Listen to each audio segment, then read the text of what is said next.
News and വ്യൂസിലേക്ക് സ്വാഗതം. കേരളത്തിൻ്റെ ഉന്നത വിദ്യാഭ്യാസത്തെ വെല്ലുവിളിച്ചും കോടതി ഉത്തരവുകളെ ധിക്കരിച്ചും വീണ്ടും ഗവർണറുടെ തന്നിഷ്ടം. സാങ്കേതിക സർവകലാശാല വൈസ് ചാൻസലറായി ഡോക്ടർ കെ ശിവപ്രസാദിനെ നിയമിച്ച നടപടി വീണ്ടും ആ ഘട്ടത്തിൽ ആ തരത്തിൽ ചർച്ചയാവുകയാണ്.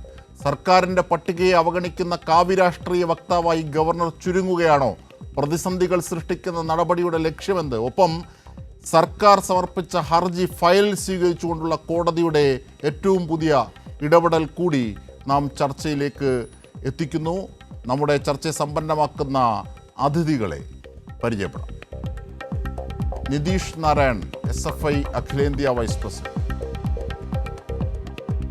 വസന്ത് സിറിയക്, കോൺഗ്രസ് നേതാവ്. പ്രിൻഡു മഹാദേവ്, BJP വക്താവ്. M ജയചന്ദ്രൻ, മുതിർന്ന മാധ്യമപ്രവർത്തകൻ. ആദ്യം ശ്രീ പ്രിൻഡു മഹാദേവിലേക്ക്.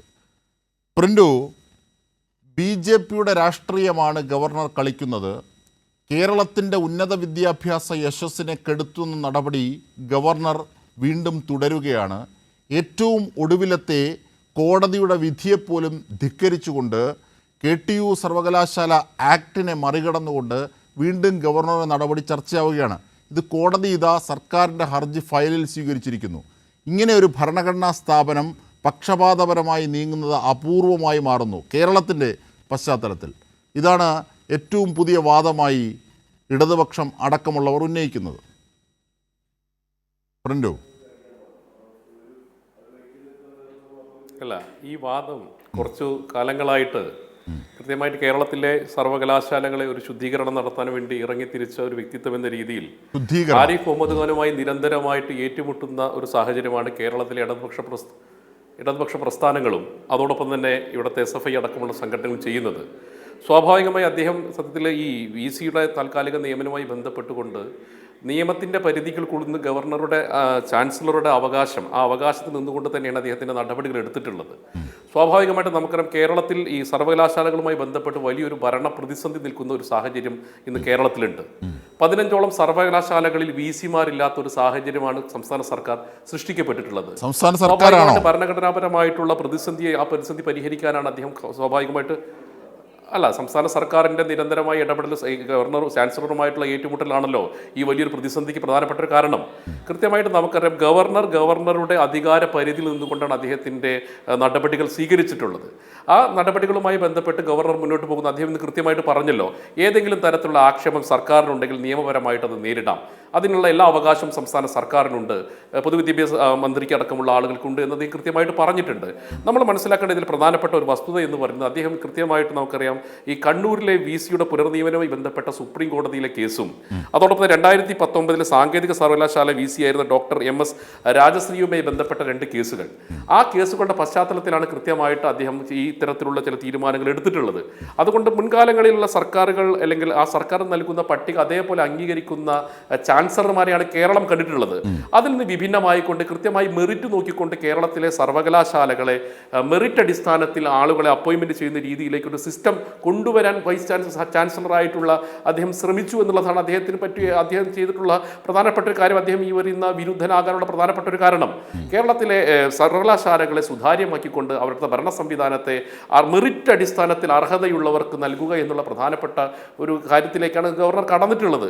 അതുകൊണ്ടാണല്ലോ നിങ്ങൾ നോക്കൂ, ഈ സംസ്ഥാന സർക്കാർ നിയമിച്ചിട്ടുള്ള പല VCമാരും സ്വമേധയാ രാജിവെച്ച് പോകേണ്ട സാഹചര്യം നമുക്ക് സുപ്രീം കോടതി വിധിയുടെ പശ്ചാത്തലത്തിൽ ഉണ്ടായിട്ടുണ്ടല്ലോ.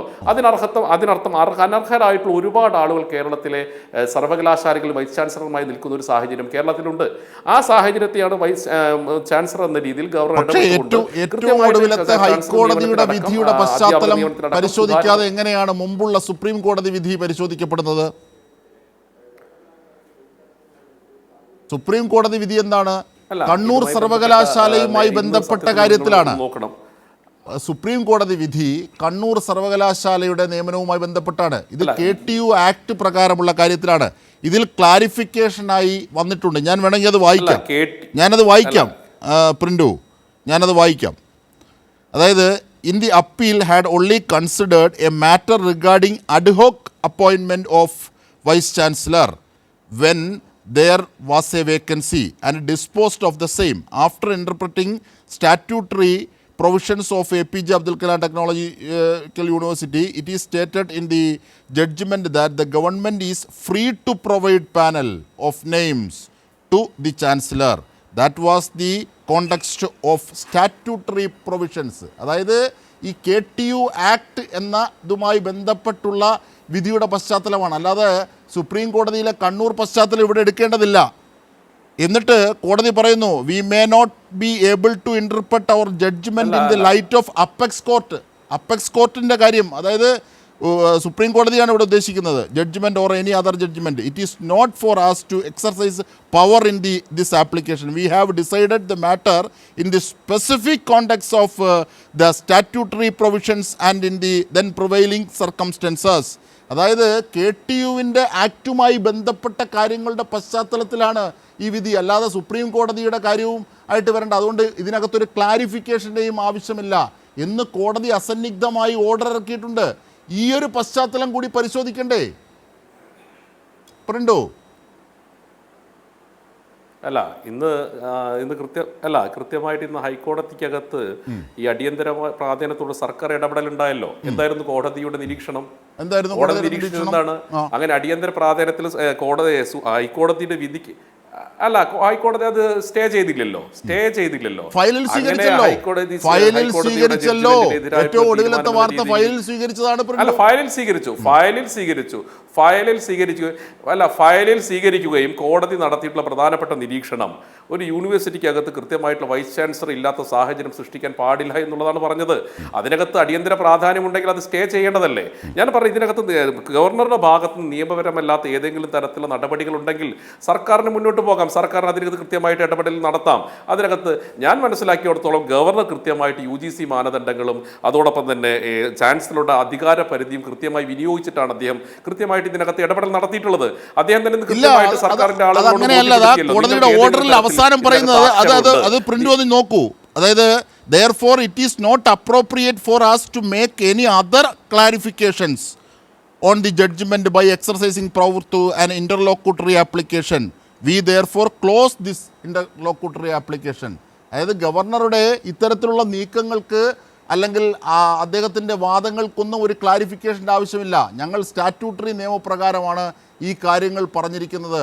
അതുകൊണ്ട് ഈ ഇൻ്റർലോക്യൂട്ടറി ആപ്ലിക്കേഷൻ ഇവിടെ ക്ലോസ് ചെയ്യുകയാണ് എന്ന് അസന്നിഗ്ധമായി പറയുന്നു. അപ്പോൾ അതായത് KTU ആക്ട് പ്രകാരം സർക്കാരിൻ്റെ പട്ടികയിൽ നിന്നാണ് പരിഗണിക്കേണ്ടത് എന്ന കോടതിയുടെ വാദം ധിക്കരിച്ചിരിക്കുകയാണ് ഗവർണർ എന്നതാണ് അസന്നിഗ്ധമായ വാദം. അതവരുടെ രാഷ്ട്രീയ വാദം മാത്രമല്ല, വസ്തുതകളുടെ പശ്ചാത്തലമാണ്. അതേക്കുറിച്ച് പ്രിന്റുവിന് എന്തെങ്കിലും പറയാനുണ്ടോ? അതിനകത്ത് ഞാൻ പറഞ്ഞില്ല, കൃത്യമായിട്ട് ഏതെങ്കിലും തരത്തിൽ അതിനകത്ത് ചാൻസലർ എന്ന രീതിയിൽ ഗവർണർ അതിനകത്ത് നിയമവിരുദ്ധമായി പ്രവർത്തിച്ചിട്ടുണ്ടെങ്കിൽ സ്വാഭാവികമായിട്ട് സർക്കാരിന് മുന്നോട്ട് പോകാം. അതിനകത്ത് കൃത്യമായി കോടതി ഇടപെടൽ ഉണ്ടാവുമല്ലോ.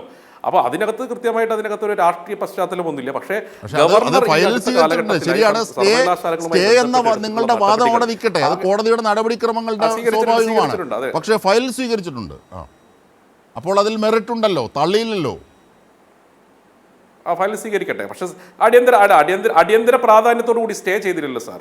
ഞാൻ പറഞ്ഞ അടിയന്തര പ്രാധാന്യത്തോട് സ്റ്റേ കിട്ടിയിട്ടില്ലല്ലോ. ഫയൽ കോടതി പറയട്ടെ. സ്വീകരിച്ചു അല്ലെ? ആയിരിക്കാം. ഞാൻ പറഞ്ഞത് ഞാൻ മെറിറ്റ് ഇല്ല എന്നൊന്നും പറയുന്നില്ല. ഞാൻ പറഞ്ഞത് ഇതിനകത്ത് കൃത്യമായിട്ട് സർക്കാരിൻ്റെ UGC മാനദണ്ഡങ്ങളും അതോടൊപ്പം സർക്കാർ സുപ്രീം കോടതിയുമായി ബന്ധപ്പെട്ടുകൊണ്ട് നമുക്കറിയാലോ, ഈ നമ്മുടെ മുൻ VCയുടെ പുനർനിർമ്മാണവുമായി ബന്ധപ്പെട്ടുകൊണ്ട് രവീന്ദ്രനാഥിൻ്റെ പുനർനിർമ്മാണം ബന്ധപ്പെട്ടുകൊണ്ട് കൃത്യമായിട്ട് ഗവർണർക്കെതിരെ പോലെ രൂക്ഷമായിട്ടുള്ള വിമർശനങ്ങൾ ഉണ്ടായിട്ടുണ്ട്. അന്നും ഇതേ വിഷയം തന്നെയായിരുന്നു. സർക്കാർ നിശ്ചയിക്കേണ്ട പാനൽ ബാഹ്യ സമ്മർദ്ദങ്ങൾക്ക് വിധേയമായിക്കൊണ്ട് ഗവർണർ അപ്പോയിൻമെന്റ് നടത്തിയെന്നാണെന്ന് സുപ്രീം കോടതി നിരീക്ഷിച്ചത്. അപ്പോൾ അങ്ങനെ ഒരു പശ്ചാത്തലം കൂടി ഗവർണർ മനസ്സിനകത്തുണ്ട്. അതുകൊണ്ടാണ് അദ്ദേഹം കൃത്യമായിട്ട് അതിനകത്ത് ഒരു ക്ലാരിറ്റി വരുത്തുക എന്നുള്ള രീതിയിലായിരിക്കും ഒരു പക്ഷേ അദ്ദേഹത്തിന് ഒരു ഇടപെടൽ ഉണ്ടായിട്ടുണ്ടാവുക. പിന്നെ നിയമനത്തെ ഒരു പെർമനന്റ് നിയമനമായിട്ട് നമ്മൾ അദ്ദേഹം സാധൂകരിക്കുന്ന രീതിയിൽ അദ്ദേഹം നടത്തിയിട്ടില്ലല്ലോ. സ്വാഭാവികമായിട്ട് ഭരണഘടനാപരമായിട്ട് താൽക്കാലിക നിയമനത്തിന്റെ കാര്യത്തിലാണ്. ശരി, പ്രിന്റ് തുടരൂ. ഞാൻ നിതീഷ് നാരായണനിലേക്ക് വരുന്നത് കോൺഗ്രസിന്റെ കൂടി നിലപാടുകൾ നോക്കാം. ശ്രീ വസന്ത് ശ്രീക്ക്, അതായത് നേരത്തെ തന്നെ ഗവർണർ ഇത്തരത്തിൽ കേരളത്തിൻ്റെ ഉന്നത വിദ്യാഭ്യാസ മേഖലയിൽ, കേരളം എന്നത് അത് കോൺഗ്രസ്സുകാരൻ്റെയും കമ്മ്യൂണിസ്റ്റുകാരൻ്റെയും മതമുള്ളവൻ്റെയും മതമില്ലാത്തവൻ്റെയും മലയാളികളുടെയും മുഴുവനാണ്. അപ്പോൾ കേരളത്തിൻ്റെ ഉന്നത വിദ്യാഭ്യാസ മേഖലയെ തകർക്കുന്ന ഇടപെടലുകൾ ഗവർണറെ ഉപയോഗിച്ച് ചെയ്യുന്നു. അത് മറ്റ് സംസ്ഥാനങ്ങളിൽ നിങ്ങൾക്ക് ബോധ്യമായിരുന്നു, ഇവിടെ ബോധ്യമാകാത്ത സാഹചര്യമുണ്ടായിരുന്നു. അതിൻ്റെ ഒരു കൾമിനേഷൻ കൂടി ഈ ഘട്ടത്തിൽ, അതിൻ്റെ ഒരു പരിണാമം കൂടി, പരിണിതി കൂടി ഈ ഘട്ടത്തിൽ കാണേണ്ടതുണ്ട്. അതുകൊണ്ട് കോൺഗ്രസും ഈ വിഷയത്തിൽ പ്രതിക്കൂട്ടിലേക്കാണോ? അല്ല അജിംഷാ, നോക്കൂ, ഞാൻ ഇതിനെ ഒരു വളരെ മെറിറ്റോറിയസ് ആയിട്ടാണ് ഈ ചർച്ചയെ കാണാൻ ആഗ്രഹിക്കുന്നത്. തീർച്ചയായും, പ്രത്യേകിച്ച് ഒരു അഭിഭാഷകൻ എന്ന നിലയിൽ കൂടി ഇന്നത്തെ വിഷയത്തിൽ വളരെ ഒരു പരിണിതമായ അസന്നിഗ്ധമായ ഒരു നിയമപ്രശ്നമുണ്ട്. ഒന്ന്, ഗോപിനാഥ് രവീന്ദ്രൻ കേസിലാണ് സുപ്രീം കോടതിയെ ഇതേ ഗവർണറും ഇതേ സർക്കാരും സുപ്രീം കോടതിയെ സമീപിക്കുന്നത്. ഗോപിനാഥ് രവീന്ദ്രൻ കേസിൽ സുപ്രീം കോടതിയുടെ അന്നത്തെ ബെഞ്ച് ജസ്റ്റിസ് ചന്ദ്രചൂഡ് അടക്കമുള്ളവർ വളരെ കൃത്യമായി പറഞ്ഞു, ഒരു സർക്കാരിന്റെയും നോമിനേഷന്റെയോ റെക്കമെൻഡേഷന്റെയോ ലിസ്റ്റ് കിട്ടുന്നത് വരെ, വാറോല കിട്ടുന്നത് വരെ കാത്തിരിക്കേണ്ട ആവശ്യം ചാൻസലർമാർക്കില്ല, ഗവർണറിനല്ല, ചാൻസലർമാർക്കില്ല. രണ്ടും രണ്ട് പദവിയായിട്ടാണ് ഞാൻ കാണുന്നത്. അതെ അതെ, ചാൻസലർമാർക്കില്ല. അതുകൊണ്ടാണല്ലോ ആ നിയമസഭ പാസാക്കിയ ബില്ലിനെതിരെ കോൺഗ്രസ് നിൽക്കുന്നത്. ശരി, പറയൂ, തുടരൂ. ശ്രീ അജിംഷാ, അതിനെ മെറിറ്റോറിയസ് ആയി പക്ഷേ മെറിറ്റോറിയസ് ആവുമ്പോൾ പൂർണ്ണമായും മെറിറ്റ് ആവണം. അഡ്വക്കേറ്റ് വസന്ത് സിരേഖ് സൂചിപ്പിച്ചത് സുപ്രീം കോടതിയുടെ ഇത് കണ്ണൂർ സർവകലാശാലയുടെ പശ്ചാത്തലത്തിലാണ്. ഇത് KTU ആക്ട് പ്രകാരം പറയുന്ന കാര്യങ്ങളാണ് ഇവിടെ കോടതി പരിഗണിച്ചത്. അതാണ് ഈ കോടതിയുടെ ഓർഡറിൽ വ്യക്തമാക്കുന്നത്. താങ്കൾക്ക് തുടരാം. അത് തന്നെയാണ് ഞാൻ പറഞ്ഞു വന്നത്. അതായത് സ്വാഭാവികമായും സുപ്രീം കോടതിയുടെ അങ്ങനെ ഒരു ഇതുണ്ടാവുന്നു, ഒരു ജഡ്ജ്മെന്റ് ഉണ്ടാവുന്നു. ആ ജഡ്ജ്മെന്റിന് മുമ്പാണ് KTU ആക്ട് സഭയിൽ പാസ്സാവുന്നത്, KTU നിലവിൽ വരുന്നത്. ആ KTU ആക്ടിൽ പറയുന്നത് എന്താണ്? സംസ്ഥാന സർക്കാരിന്റെ റെക്കമെൻഡേഷൻ പരിഗണിക്കണം എന്നാണ്. അങ്ങ് പറഞ്ഞതിലും തെറ്റുണ്ട്.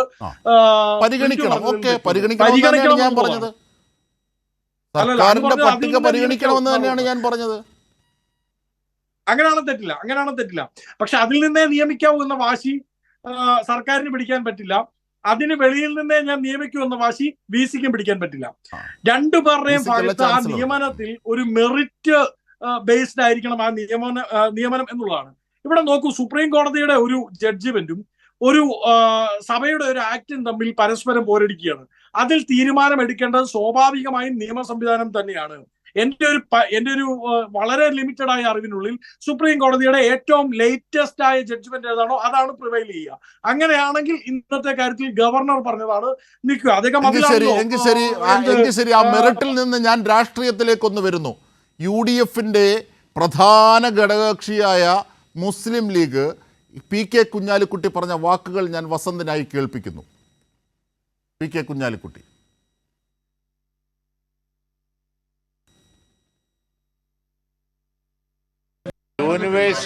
യൂണിവേഴ്സിറ്റി ഭരണത്തിൽ ഈ കേരള ഗവൺമെന്റിന്റെ ഇപ്പോഴത്തെ യൂണിവേഴ്സിറ്റി ഭരണങ്ങളിൽ ഓരോ യൂണിവേഴ്സിറ്റിയിലെ കാര്യത്തിലും ഞങ്ങൾക്ക് അഭിപ്രായ വ്യത്യാസമുണ്ട്. പക്ഷെ എന്ന് കരുതി സ്വന്തം നിലയിൽ ഗവർണർ കയറി ഭരിക്കുക എന്നുള്ളതിനെ ഞങ്ങൾ അനുകൂലിക്കുന്നില്ല. ഏത് ഗവൺമെന്റ് ആണെങ്കിലും തെരഞ്ഞെടുക്കപ്പെട്ട ഗവൺമെന്റ് അഡ്വൈസിലെ ഗവർണർമാർ പ്രവർത്തിക്കാൻ പാടുള്ളൂ. ആ കാര്യത്തിൽ ഞങ്ങൾക്ക് ഉറച്ച ഒരു നിലപാടുണ്ട്. യൂണിവേഴ്സിറ്റി ഭരണത്തിൽ കേരള ഗവൺമെന്റിന്റെ കാര്യത്തിൽ എതിരായി സമരം നടത്തുന്നവരാണ് ഞങ്ങൾ. പല അഭിപ്രായ വ്യത്യാസങ്ങളും ഉണ്ട്. യൂണിവേഴ്സിറ്റികൾ നടക്കുന്ന കാര്യങ്ങൾ ഒട്ടും അഭികാമ്യമല്ല. പക്ഷെ ഗവർണറെ നടപടി ന്യായീകരിക്കാനും കഴിയില്ല. ഇന്ത്യയൊട്ടാകുണ്ട്, തമിഴ്നാട്ടിലുണ്ട്, അതുപോലെ തന്നെ ബാക്കി സ്ഥലങ്ങളിലൊക്കെ ഉണ്ട്. അത് അതിന്റെ ഭാഗമാണ്. അത് ഗവർണറുടെ ഒരു BJP രാഷ്ട്രീയം, ആ BJP രാഷ്ട്രീയത്തിന്റെ ഭാഗമായിട്ടാണ് ഇന്ത്യയിലെ ഇതുപോലുള്ള പല സംസ്ഥാനങ്ങളും നടന്നുകൊണ്ടിരിക്കുന്നത്. അതുകൊണ്ട് അതിനെ ഒരിക്കലും ഇന്ത്യ മുന്നണിയോ അല്ലെങ്കിൽ UDFോ അനുകൂലിക്കൂല. പക്ഷേ യൂണിവേഴ്സിറ്റി ഭരണങ്ങളിൽ നടക്കുന്ന ഭരണത്തിൽ ഞങ്ങൾക്ക് അങ്ങേയറ്റം അഭിപ്രായ വ്യത്യാസമുണ്ട്. അതിനോടുള്ള എതിർപ്പ് ഞങ്ങൾ തുടരുകയും ചെയ്യും. ഇതാണ് വസന്ത് സിരേഖ്. അതായത് ലീഗിനുള്ള ദേശീയ കാഴ്ചപ്പാടിൻ്റെ താല്പര്യം പോലും സതീശൻ്റെ കോൺഗ്രസ്സിന് പലപ്പോഴും കാണുന്നില്ല എന്ന് ഇവരൊക്കെ പറയുന്നു. അത് ശരിവെക്കുന്നതാണ്. കാരണം നോക്കൂ, അതായത് മറ്റുള്ള സംസ്ഥാനങ്ങളെ അദ്ദേഹം ചൂണ്ടിക്കാണിക്കുന്നു. ലീഗ് നേതാവ്, അതും PK കുഞ്ഞാലിക്കുട്ടി, അത് മാത്രമല്ല UDF നേതാവ് PK കുഞ്ഞാലിക്കുട്ടി പറയുകയാണ്. മാത്രമല്ല സർക്കാരിനോട് രാഷ്ട്രീയമായ സ്വാഭാവിക വിയോജിപ്പുകളുണ്ട്. പക്ഷേ അതവിടെ നിൽക്കട്ടെ, ഈ ഗവർണർ തിരഞ്ഞെടുക്കപ്പെട്ട ഭരണ സംവിധാനങ്ങൾക്ക് ഇടയിൽ കയറി ഇടപെടലുകൾ നടത്തുന്നത് ശരിയല്ല. അത് ജനാധിപത്യത്തിൻ്റെ സാമാന്യ മര്യാദയാണ്. വസന്ത് സുരേഖ്. അല്ല അജിംഷാദ്, നോക്കൂ, ഞങ്ങളുടെ നിലപാടിൽ അതിലെന്താണ് വ്യത്യാസമുള്ളത്? ഞങ്ങൾക്ക് ഇതേ ഗവർണർ വെച്ച MG യൂണിവേഴ്സിറ്റി വൈസ് ചാൻസലറുടെ കാര്യത്തിൽ എതിരഭിപ്രായമുണ്ട്. നിങ്ങൾക്കില്ല, കാരണം അത് ഇടത് സംഘടനാ പ്രതിനിധിയാണ്. ഇതേ ഗവർണർ അപ്പോയിന്റ് ചെയ്ത മലയാളം യൂണിവേഴ്സിറ്റി VC-യുടെ കാര്യത്തിൽ ഞങ്ങൾക്ക് എതിരഭിപ്രായമുണ്ട്. പക്ഷെ നിങ്ങൾക്കില്ല, കാരണം അത് നിങ്ങളുടെ സംഘടനയുടെ പ്രതിനിധിയാണ്. നോക്കൂ, വാളെടുത്തവരെല്ലാം വെളിച്ചപ്പാട് എന്ന കളിക്ക് ഗവർണർ വാഞ്ഞു തുള്ളുകയാണ്. ഗവർണറിന് അനുകൂലമായ നിലപാടല്ല ഞങ്ങൾക്കുള്ളത്. ഗവർണർ പറഞ്ഞു വരുമ്പോൾ ഗവർണർക്ക് അനുകൂലമാകുന്നു എന്ന് തോന്നിപ്പോകുന്നു. അതാണ് ഒരു വിഷയം. ഒരു പ്രശ്നമില്ല. ഞാൻ അഡ്വക്കേറ്റ് വസന്ത് സുരേഖിലേക്ക് എത്താം. ശ്രീ നിതീഷ് നാരായണൻ, ഏറ്റവും പ്രധാനപ്പെട്ട ചില വസ്തുതകളാണ് ഇവിടെ ഉയർന്നു വരുന്നത്. സുപ്രീം കോടതിയുടെ വിധിയാണ് തൻ്റെ നിയമനങ്ങളുടെ കാര്യത്തിൽ പാലിക്കപ്പെടുന്നതെന്ന് ഗവർണർ പറയുന്നതാണ് ഇപ്പോൾ ഈ ഘട്ടത്തിൽ ഏറ്റവും പുതിയ ജഡ്ജ്മെൻ്റ് എന്നതിൻ്റെ അടിസ്ഥാനത്തിൽ ശരിയെന്ന് കോൺഗ്രസ്. മാത്രമല്ല, ഗവർണർ ഉന്നത വിദ്യാഭ്യാസ മേഖലയിൽ ചാൻസലർ എന്ന നിലയിലുള്ള ഇടപെടലുകൾക്ക് എതിരായി നിൽക്കുന്നത് സർക്കാരാണെന്ന് BJP. ഈ പുതിയ പശ്ചാത്തലത്തിൽ ഡോക്ടർ നിതീഷ് നാരായണൻ. ഒന്ന്, ആദ്യം സംസാരിച്ച BJPയുടെ പ്രതിനിധി സൂചിപ്പിച്ചൊരു കാര്യം, മെറിറ്റോറിയസ് ആയിട്ടാണ് കേരളത്തിൽ കാര്യങ്ങൾ നടത്തുന്നത്. കേരളത്തിലെന്തോ ശുദ്ധീകരണം വരുത്താൻ വേണ്ടിയിട്ട് ഇറങ്ങിത്തിരിച്ച അവതാര പുരുഷനാണ് ഗവർണർ എന്നൊക്കെയുള്ള നിലയിലാണ് അദ്ദേഹം സംസാരിച്ചിട്ടുള്ളത്. അദ്ദേഹം ഗവർണറുടെ ഒരു വക്താവ് എന്നുള്ള നിലയിലാണ് ഇവിടെ വന്ന് ഇരിക്കുകയും ചെയ്യുന്നത്. ഇതേ ഗവർണർക്കെതിരെ കോടതി കഴിഞ്ഞ ഒരു വർഷത്തിനിടയിൽ പുറപ്പെടുവിച്ചിട്ടുള്ള വ്യത്യസ്തമായിട്ടുള്ള വിധികളുണ്ട്. ഇപ്പോൾ 2022 നവംബർ മാസം 7-ാം തീയതിയാണ് 11 VC-മാരെ തന്നിഷ്ടപ്രകാരം പുറത്താക്കിയിട്ടുള്ള ഈ കാരണവർ ഗെയിം കളിച്ചിട്ടുള്ള ഗവർണറുടെ തീരുമാനത്തിനെതിരെ കോടതിയിൽ നിന്ന് വിധി ഉണ്ടായിട്ടുള്ളത്.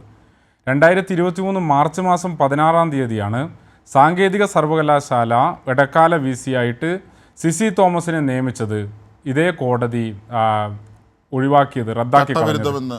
മാർച്ച് 24-ാം തീയതിയാണ് കേരള സർവകലാശാല സെനറ്റ് അംഗങ്ങളെ പുറത്താക്കിയിട്ടുള്ള, തന്നിഷ്ടപ്രകാരം പുറത്താക്കിയിട്ടുള്ള, ജനാധിപത്യപരമായിട്ട് തിരഞ്ഞെടുക്കപ്പെട്ട സെനറ്റ് അംഗങ്ങളെ പുറത്താക്കിയിട്ടുള്ള ഗവർണറുടെ നിലപാട് കോടതി റദ്ദാക്കിയത്, അത് ഇല്ലാണ്ടാക്കിയത്. അതുപോലെ അതേ വർഷം തന്നെ നവംബർ മാസം 29-ാം തീയതിയാണ് ബില്ല് ഈ യഥേഷ്ടം ഇങ്ങനെ ഒരു തീരുമാനം എടുക്കാതെ ഇങ്ങനെ പിടിച്ചു വെക്കുന്നതിനെതിരെ, അതായത് തിരഞ്ഞെടുക്കപ്പെട്ട സംസ്ഥാന നിയമസഭ പാസ്സാക്കിയിട്ടുള്ള ബില്ല് പിടിച്ചു വെക്കുന്നതിനെതിരെ ഗവർണർക്ക് താക്കീത് നൽകാൻ വേണ്ടിയിട്ട് കോടതി തയ്യാറായിട്ടുള്ളത്. 2024 മെയ് മാസം 21-നാണ് കേരള സർവകലാശാലയിലേക്ക് 4 ABVP-ക്കാരെ സെനറ്റിലേക്ക് നാമനിർദ്ദേശം ചെയ്ത് തള്ളിക്കയറ്റിയിട്ടുള്ള ഗവർണറുടെ നിലപാട് ഹൈക്കോടതി എടുത്ത് ചവട്ടുകൊട്ടയിൽ എറിഞ്ഞിട്ടുള്ളത്. ജൂലൈ മാസം 18-ാം തീയതിയാണ് കേരള ഫിഷറീസ് സർവകലാശാലയിലെ സെർച്ച് കമ്മിറ്റി, അതായത് അവിടുത്തെ സർവകലാശാലയുമായി ബന്ധപ്പെട്ട അക്കാഡമിക് കമ്മ്യൂണിറ്റിയെയോ മാനദണ്ഡങ്ങളെയോ പാലിക്കാതെ ഗവർണർ തന്നിഷ്ടപ്രകാരം തയ്യാറാക്കിയിട്ടുള്ള സെർച്ച് കമ്മിറ്റി പരിപൂർണമായിട്ടും റദ്ദാക്കിക്കൊണ്ട് ഉള്ള വിധി കോടതിയുടെ ഭാഗത്തുനിന്ന് വന്നിട്ടുള്ളത്. അതേ ദിവസം, അതിൻ്റെ തൊട്ടടുത്ത ദിവസമാണ് കേരള MG മലയാള സർവകലാശാലകളിലെ സെർച്ച് കമ്മിറ്റി, ഈ ഗവർണർ തയ്യാറാക്കിയിട്ടുള്ള സെർച്ച് കമ്മിറ്റി റദ്ദാക്കിക്കൊണ്ടുള്ള ഗവൺമെൻറ്റിൻ്റെ നിലപാട് വന്നിട്ടുള്ളത്. ഈ ഗവർണർ കേരളത്തിലെ ഇടതുപക്ഷത്തിനല്ല, കേരളത്തിലെ ഉന്നത വിദ്യാഭ്യാസ മേഖലയിലെ ജനാധിപത്യവൽക്കരണത്തിന് തന്നെ അപകടകരമായിട്ടുള്ള ഒരു സാന്നിധ്യമായിട്ട് തുടരുകയാണ് എന്നുള്ളത് ഈ കോടതി വിധികളിൽ നിന്ന് തന്നെ വായിക്കാൻ വേണ്ടിയിട്ട് നമുക്ക് പറ്റില്ലേ? കാരണം ഒരു ഗവർണറുടെ നിലപാടിനെതിരായിട്ട് ഒരു വർഷത്തിനിടയിൽ 10ഓളം തവണ കോടതി ഇടപെടേണ്ടി വരുന്നു എന്നുള്ളത് മാത്രമല്ല, അദ്ദേഹം എടുത്തിട്ടുള്ള നിലപാടുകൾ റദ്ദ് ചെയ്യാൻ വേണ്ടിയിട്ട് കോടതി പലപ്പോഴും തയ്യാറായിട്ടാണുള്ളത്. ഈ ഗവർണറെ ന്യായീകരിക്കാൻ വേണ്ടിയിട്ടാണ്, ഈ ഗവർണറുടെ പ്രവർത്തനത്തെ ശുദ്ധീകരണം എന്ന് പറയാൻ വേണ്ടിയിട്ടാണ് ഇവിടെ വളരെ പ്രത്യക്ഷമായിട്ട് BJPയും എന്നാൽ ചില മധുരം പുരട്ടിയിട്ടുള്ള വാക്കുകളിലൂടെ കോൺഗ്രസിൻ്റെ പ്രതിനിധി ശ്രമിച്ചിട്ടുള്ളത്. ഇനി മറ്റൊരു കാര്യം, ഇന്ത്യയിൽ എങ്ങനെയാണ് ജനാധിപത്യത്തെ അട്ടിമറിക്കാൻ വേണ്ടി ഗവർണർമാരെ ഇന്ത്യയിലെ സംഘപരിവാരം ഉപയോഗിക്കുന്നത് എന്നുള്ളതിൻ്റെ എത്രയെത്ര ഉദാഹരണങ്ങളാണ് നമ്മുടെ മുന്നിൽ വന്നുകൊണ്ടിരിക്കുന്നത്. നിങ്ങൾ കേരളം വിടുക, എന്താ തമിഴ്നാട്ടിൽ നടന്നുകൊണ്ടിരിക്കുന്നത്? എന്തേ തമിഴ്നാട്ടിലെ സംസ്ഥാന ഗവൺമെൻറ്റിന് കോൺഗ്രസ് ഉൾപ്പെടെയുള്ള പിന്തുണയുള്ള ആ ഗവൺമെൻറ്റിന് ഗവർണർക്കെതിരായിട്ട് വലിയ യുദ്ധം നടത്തേണ്ടി വരുന്നു? ഛത്തീസ്ഗഡിൽ എന്താ സംഭവിച്ചത്? ഛത്തീസ്ഗഡിൽ 2016 കോൺഗ്രസിൻ്റെ ഗവൺമെൻറ് ഉണ്ടായിരുന്ന കാലത്ത് അവിടെ 6 വൈസ് ചാൻസലർമാരുടെ യോഗം വിളിക്കുന്നുണ്ടായിരുന്നു. BJP ഗവൺമെൻറ് ഉണ്ടായിരുന്ന സമയത്ത് 6 വൈസ് ചാൻസലർമാരുടെ യോഗം പ്രത്യേകമായിട്ട് RSS വിളിച്ചു ചേർത്ത നാടാണ് ഛത്തീസ്ഗഡ്. പിന്നീടോ ഗവൺമെൻറ് മാറി, കോൺഗ്രസിൻ്റെ ഗവൺമെൻറ് വന്നു. അപ്പോഴെന്താ സംഭവിച്ചത്? ഇവിടുത്തെ ആരിഫ് മുഹമ്മദ് ഖാനെ പോലെ തന്നെ അവിടെ ഒരു അനസൂയ ഉക്ക ഒരു ഗവർണറായിട്ട് അവിടെ നിയോഗിക്കപ്പെട്ടു. ആ അനസൂയ ഉക്കയാണ് അവിടെ ബൽദേവ് ശർമ്മ, അറിയോ കോൺഗ്രസിൻ്റെ പ്രതിനിധിക്ക്? ബൽദേവ് ശർമ്മ പാഞ്ചജന്യം എന്ന് പറയുന്ന RSSൻ്റെ മാസികയുടെ എഡിറ്ററായിരുന്നു ബൽദേവ് ശർമ്മ. ആ ബൽദേവ് ശർമ്മയെ റായ്പൂരിലെ താക്കറെ ജേർണലിസം യൂണിവേഴ്സിറ്റിയുടെ വൈസ് ചാൻസലറായിട്ട് അവിടെ നിയമിച്ചു. കോൺഗ്രസ്സിന് സമരം ചെയ്യേണ്ടി വന്നിട്ടില്ല അവിടെ. എത്രയെത്ര അനുഭവങ്ങൾ കാണാൻ വേണ്ടി പറ്റും.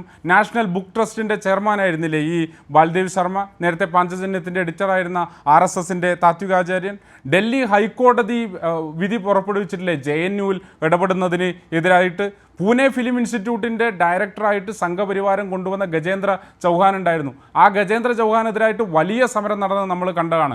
ആ പൂനെ ഫിലിം ഇൻസ്റ്റിറ്റ്യൂട്ടിലെ കാലാവധി കഴിഞ്ഞിട്ട് ഗജേന്ദ്ര ചൗഹാൻ എവിടെയാണ് നിയമിച്ചത്? ഹരിയാനയിൽ BJP ഗവൺമെൻറ് ഭരിക്കുന്ന സ്ഥലത്ത് Pandit Lakshmi Chand university performing arts and visual ആർട്സിൻ്റെ യൂണിവേഴ്സിറ്റിയിലെ വൈസ് ചാൻസലറായിട്ടായിരുന്നു അദ്ദേഹത്തെ നിയോഗിക്കുന്നത്. ഇങ്ങനെ എത്രയെത്ര അനുഭവങ്ങൾ ഇന്ത്യയുടെ ഉന്നത വിദ്യാഭ്യാസ മേഖലയിലേക്ക് സംഘപരിവാരത്തിൻ്റെ കറകളഞ്ഞ പ്രചാരകന്മാരെ കുത്തിക്കയറ്റിക്കൊണ്ട് വിദ്യാഭ്യാസ മേഖല പിടിച്ചടക്കാൻ വേണ്ടിയിട്ടുള്ള എത്ര ശ്രമങ്ങൾ ഇന്ത്യയിലുണ്ടായിട്ടുണ്ട്. അത് ഇടതുപക്ഷം ഭരിക്കുന്ന സംസ്ഥാനത്ത് മാത്രമാണ് ഉണ്ടായിട്ടുള്ളത്. തമിഴ്നാടിന് സമരം ചെയ്യേണ്ടി വന്നിട്ടില്ലേ? ഛത്തീസ്ഗഡിന് സമരം ചെയ്യേണ്ടി വന്നിട്ടില്ലേ?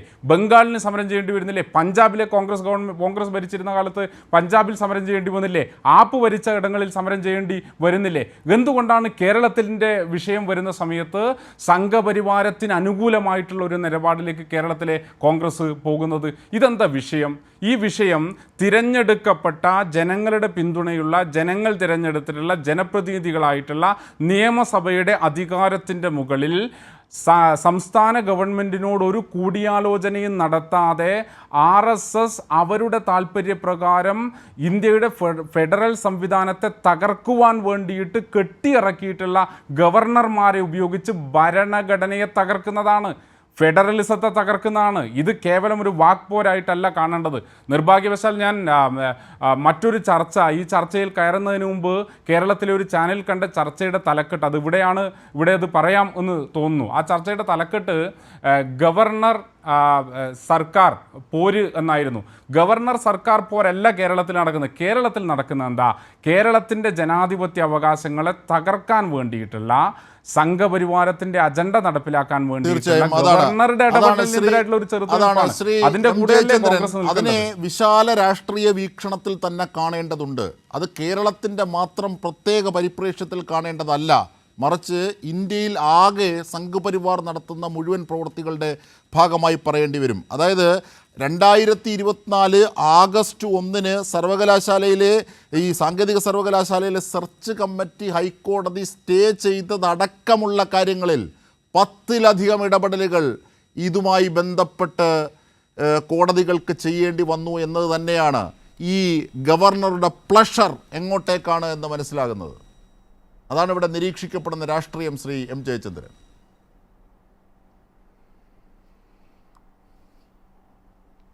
ഇതിൽ അജിംഷാദ് ഈ പ്രശ്നത്തിൽ അടിസ്ഥാനപരമായി കാണേണ്ട ഒരു കാര്യം, വളരെ ഏകപക്ഷീയമായ നിലപാട് ഗവർണർ ഇക്കാര്യത്തിൽ സ്വീകരിക്കുന്നത് ഇതാദ്യമായല്ല. 2021 മുതൽ ഒട്ടേറെ കാര്യങ്ങൾ കോടതിയിൽ ഇതുമായി ബന്ധപ്പെട്ട് നടക്കുന്നുണ്ട്. പക്ഷേ ഇപ്പോഴത്തെ കാര്യത്തിൽ പ്രത്യേകമായി സംഭവിച്ചിരിക്കുന്നത് എന്താണ്?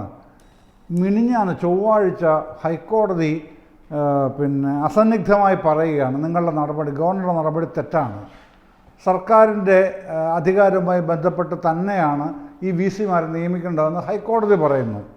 അപ്പോൾ ഗവർണർ ആരിഫ് ഖാൻ പറയുകയാണ്, ഞാൻ കണ്ണൂർ സർവകലാശാലയെ ബന്ധപ്പെട്ടുണ്ടായ സുപ്രീം കോടതി വിധിയെ അടിസ്ഥാനപ്പെടുത്തിയാണ് തീരുമാനമെടുത്തിരിക്കുന്നത്.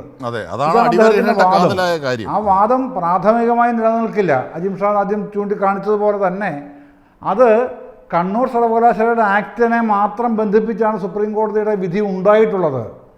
കണ്ണൂർ സർവകലാശാലയുടെ ആക്ട് സാങ്കേതിക സർവകലാശാലയിൽ, ഡിജിറ്റൽ സർവകലാശാലയിൽ, പിന്നെ മറ്റേതെങ്കിലും സർവകലാശാലയിൽ, കേരള സർവകലാശാലയിൽ ഒന്നും അപ്ലൈ ചെയ്യാൻ കഴിയില്ലല്ലോ. അത് വ്യക്തമായി സുപ്രീം കോടതി വിധിയിൽ പറഞ്ഞിട്ടുണ്ട്. അതെന്തുകൊണ്ടാണ് പ്രിൻറ്റു നിങ്ങൾ മനസ്സിലാക്കാത്തത്? അത് ആപ്ലിക്കബിൾ ആവുന്നത് കണ്ണൂർ യൂണിവേഴ്സിറ്റി ആക്ടിന് മാത്രമാണ്. സുപ്രീം കോടതി വിധിയിൽ എടുത്തു പറയുന്നുണ്ട്. അതുതന്നെ ഹൈക്കോടതി അടിവരയിട്ട് പറയുന്നു. അപ്പോൾ കണ്ണൂർ സർവകലാശാല ആക്ടിനനുസരിച്ച് അവിടെ നിയമിച്ചോളൂ, അതിൽ തെറ്റില്ല സുപ്രീം കോടതി പറഞ്ഞിട്ടുണ്ട്, ഹൈക്കോടതി എൻഡോഴ്സ് ചെയ്യുന്നുണ്ട്. പക്ഷെ അത് പറ്റില്ല. ഇവിടെ അദ്ദേഹം പിന്നെ സിസി തോമസിനെ നിയമിച്ചത് അത് പറ്റില്ല. അതുപോലെ തന്നെ മോഹൻ കുന്നുമൽ നീട്ടിക്കൊടുത്തത് അത് പറ്റില്ല. സർക്കാരുമായി ബന്ധപ്പെട്ട അത്തരം കാര്യങ്ങൾ നീക്കാൻ കഴിയൂ. അത് പിന്നെ ഗവർണർ എന്നുള്ള നിലയിലല്ലല്ലോ. അതിലേക്ക് പോയാൽ എത്ര സംസ്ഥാനങ്ങളിലെ പ്രശ്നങ്ങളുണ്ട്. ചാൻസലർ എന്ന നിലയിൽ തുടങ്ങിയത് എവിടുന്നാണ് തുടങ്ങിയത്? വസന്ത കേൾക്കണം, എന്താണെന്നറിയാമോ? തുടങ്ങുന്നത് 2021 നിങ്ങൾ മഹാരാഷ്ട്രയിൽ കോൺഗ്രസും പിന്നെ ശിവസേനയും NCPയും ചേർന്ന സർക്കാരിൻ്റെ കാലത്താണ് ചാൻസലറെ ഗവർണറെ ചാൻസലർ പദവിയിൽ നിന്ന് ഒഴിവാക്കി ആദ്യം തീരുമാനം വരുന്നത് ഇന്ത്യയിൽ സമീപകാലത്ത്. അത് 2021 മഹാരാഷ്ട്രയിലാണ്. അതെന്തിനാണ് നിങ്ങൾ മറക്കുന്നത്? അത് മുമ്പിലുള്ള വസ്തുത യാഥാർത്ഥ്യമല്ലേ? അത് പിന്നെ അതിനകത്ത് രാഷ്ട്രീയമാണോ കാണേണ്ടത്? അല്ലല്ലോ. അത് കഴിഞ്ഞിട്ട് പിന്നെ എവിടെയാണ് വരുന്നത്? പിന്നെ തൊട്ടടുത്ത വർഷം പശ്ചിമ ബംഗാളിൽ അതേ തീരുമാനം ഉണ്ടാവുന്നു. അതേ തീരുമാനം 2022 തമിഴ്നാട്ടിലുണ്ടാവുന്നു. അതേ തീരുമാനം 2022 കേരളത്തിലുണ്ടാവുന്നു. കേരള നിയമസഭ പാസ്സാക്കുന്നു. പക്ഷെ അതിനെതിരെ ഗോഗുവ വിളിക്കുന്നു. എന്ത് സംഭവിച്ചു? സുപ്രീം കോടതി പോകേണ്ടി വന്നു സംസ്ഥാനത്തിന്. ആ കേസ് ഇപ്പോഴും നടക്കുകയല്ലേ? അപ്പം നമ്മുടെ വിദ്യാഭ്യാസ മേഖലയെ അഖിലേന്ത്യാ തലത്തിലുള്ള അഖിലേന്ത്യാ നിലവാരത്തിന് മുകളിൽ പല ഘട്ടങ്ങളും നമ്മൾ എത്തിയിട്ടുണ്ടെന്നുള്ളത് ഏത് പിന്നെ രാഷ്ട്രീയ വൈരിയും രാഷ്ട്രീയ എതിരാളിയും സമ്മതിക്കും പല മേഖലകളിലും. പക്ഷേ ഇത്തരത്തിലുള്ള ഈ ശൃഗാല തന്ത്രങ്ങൾ, കുറുക്കനാണല്ലോ, അതേ കുറുക്കൻ്റെ തന്ത്രങ്ങളാണ് ഈ ആരിഫ് ഖാൻ ഇപ്പോൾ ആവിഷ്കരിക്കുന്നത്. എന്തിന്? ഇതാണ് ചോദ്യം. അദ്ദേഹത്തിൻ്റെ കാലാവധി സെപ്റ്റംബർ 5 അവസാനിച്ചു. പുതിയ ഗവർണർ വരുന്നതുവരെ ഇദ്ദേഹത്തിന് തുടരാം. അപ്പോൾ പ്രീതിപ്പെടുത്തേണ്ടത് ആരെയാണ്? പ്രീതിപ്പെടുത്തേണ്ടത് പിന്നെ യൂണിയൻ ഗവൺമെൻറ്റിൻ്റെ, ദേശീയ സർക്കാരിൻ്റെ യജമാനന്മാരെയാണ്. യജമാനന്മാരെ തൃപ്തിപ്പെടുത്തി പുതിയ ലാവണം ഉണ്ടാക്കിയെടുക്കുകയാണ് ഗവർണറുടെ ലക്ഷ്യം എന്ന് മനസ്സിലാക്കാൻ വലിയ പ്രയാസമൊന്നുമില്ല. അതിന് പഴൂർ പഠിപ്പിലെ പോകേണ്ട കാര്യവുമില്ല. അപ്പോൾ അതിന് എന്താണ് മാർഗം? മാധ്യമ ശ്രദ്ധയിൽ വരണമെങ്കിൽ ഇത്രയും പ്രശ്നങ്ങൾ നടന്നിട്ടും ഈ പിന്നെ കണ്ണൂർ സർവകലാശാല ആക്ട് അനുസരിച്ചാണ് കണ്ണൂർ സർവകലാശാല തീരുമാനം എടുത്തിട്ടുള്ളത് എന്ന് സുപ്രീം കോടതി പറഞ്ഞിട്ടുള്ളതിന് ഏതെങ്കിലും മാധ്യമങ്ങൾ, കേരളത്തിൽ എത്രയോ മാധ്യമങ്ങളുണ്ട്, പിന്നെ ഏതെങ്കിലും മാധ്യമങ്ങൾ ആ തരത്തിൽ ഒരു അഭിപ്രായം പിന്നെ ഇലക്ട്രോണിക് മീഡിയയിലോ പ്രിൻ്റ് മീഡിയയിലോ സോഷ്യൽ മീഡിയയിലോ എവിടെയെങ്കിലും കൊണ്ടുവരുന്നുണ്ടോ? മാധ്യമങ്ങളോ അല്ലെങ്കിൽ മാധ്യമത്തിൻ്റെ ഭാഗമായി നിൽക്കുന്ന ജേർണലിസ്റ്റുകളോ കൊണ്ടുവരുന്നുണ്ടോ? ഇല്ലല്ലോ. എന്തുകൊണ്ടാണ്? അപ്പോൾ അവരുടെ താല്പര്യം ഇത്തരത്തിൽ എങ്ങനെയാണ് LDF സർക്കാരിനെ പരമാവധി പിന്നെ ഈ എതിർചേരിയിൽ നിർത്താൻ കഴിയുക? അപ്പോൾ ചേരി സൃഷ്ടിക്കലാണ് പ്രധാനമെന്ന് വരുന്നു. ഈ ചേരി നിങ്ങൾ സൃഷ്ടിച്ചോളൂ. അത് ഇവിടെയല്ല വേണ്ടത്. ഗവർണറുടെ കാര്യത്തിൽ ഹൈക്കോടതി എന്ന് പറയുന്നത് ഭരണഘടനാ സ്ഥാപനം തന്നെയാണല്ലോ വസന്തേ. ഗവർണർ ഒരു ഭരണഘടനാ സ്ഥാപനമാണ്, സർക്കാരും ഭരണഘടനാ സ്ഥാപനമാണ്. അപ്പോൾ ജുഡീഷ്യറിയോട് ഏറ്റുമുട്ടാൻ ഗവർണർ തയ്യാറാവുന്നില്ല എന്നുള്ളത് ശ്രദ്ധിക്കണം. എന്നിട്ട് അദ്ദേഹം പറയുന്നത് എന്താണ്? കോടതി പറഞ്ഞാൽ ഞാൻ വീണ്ടും തിരുത്തിക്കൊള്ളാം. ഇതാണോ മര്യാദ? ഈ മര്യാദ കേട്, ഇത് മര്യാദ കെട്ട നടപടിയാണ് എന്ന് പറയാൻ രാഷ്ട്രീയ പ്രസ്ഥാനങ്ങൾക്ക് ബാധ്യതയില്ലേ? കേരളത്തിലെ ഏറ്റവും കൂടുതൽ സ്വാധീന ശക്തി ഉണ്ട് പിന്നെ എന്ന് അവകാശപ്പെടുന്ന മാധ്യമങ്ങൾക്ക് അതിനുള്ള ബാധ്യതയില്ലേ? നമ്മൾ ഈ ചർച്ചയിൽ പങ്കെടുക്കുന്നവർക്ക് അത് പറയാനുള്ള ബാധ്യതയില്ലേ? ആ ബാധ്യത ഉണ്ടായിരിക്കണം. അതുകൊണ്ടാണ് ഞാൻ മഹാരാഷ്ട്രയുടെ കാര്യം എടുത്തു പറഞ്ഞത്. തമിഴ്നാടിൻ്റെ കാര്യത്തിൽ അവർ നടപ്പിലാക്കിയല്ലോ, ഇല്ലേ? അപ്പോൾ ഇവിടെ ആകാം എന്ന് വരുന്നത് ഇങ്ങനെ ഒരു സെറ്റ് ആൾക്കാർ കൂടെ നിൽക്കും, ഏത് നിലയിലും നിൽക്കും എന്നുള്ളത് കൊണ്ടാണ്. അങ്ങനെ നിൽക്കുന്നത് കേരളത്തിൻ്റെ താല്പര്യത്തിന് അനുഗുണമാണോ ഏതെങ്കിലും തരത്തിൽ കേരളത്തിലെ താല്പര്യങ്ങളെ അത് ഹനിക്കുന്നുണ്ടോ? ഈ അതാണ് രണ്ട് ചോദ്യങ്ങളാണ് പ്രധാനമായിട്ടും അത് അടിവരയിടേണ്ടതാണ്. വരേണ്ടത്. ഞാൻ അപ്പോൾ പ്രിന്റുവിലേക്ക് തീർച്ചയായിട്ടും വരുന്നതിന് മുമ്പ് വിദ്യാഭ്യാസപരമായ അഡ്വക്കേറ്റ് താല്പര്യങ്ങളെ വസന്ത് സിറീഖിലേക്ക് തന്നെ പോകുന്നു. വസന്ത് സിറീഖ്, ഇവിടെ ജയചന്ദ്രൻ സാർ ചൂണ്ടിക്കാണിച്ച അടിവരയിട്ട വസ്തുത വളരെ പ്രസക്തമാണ്.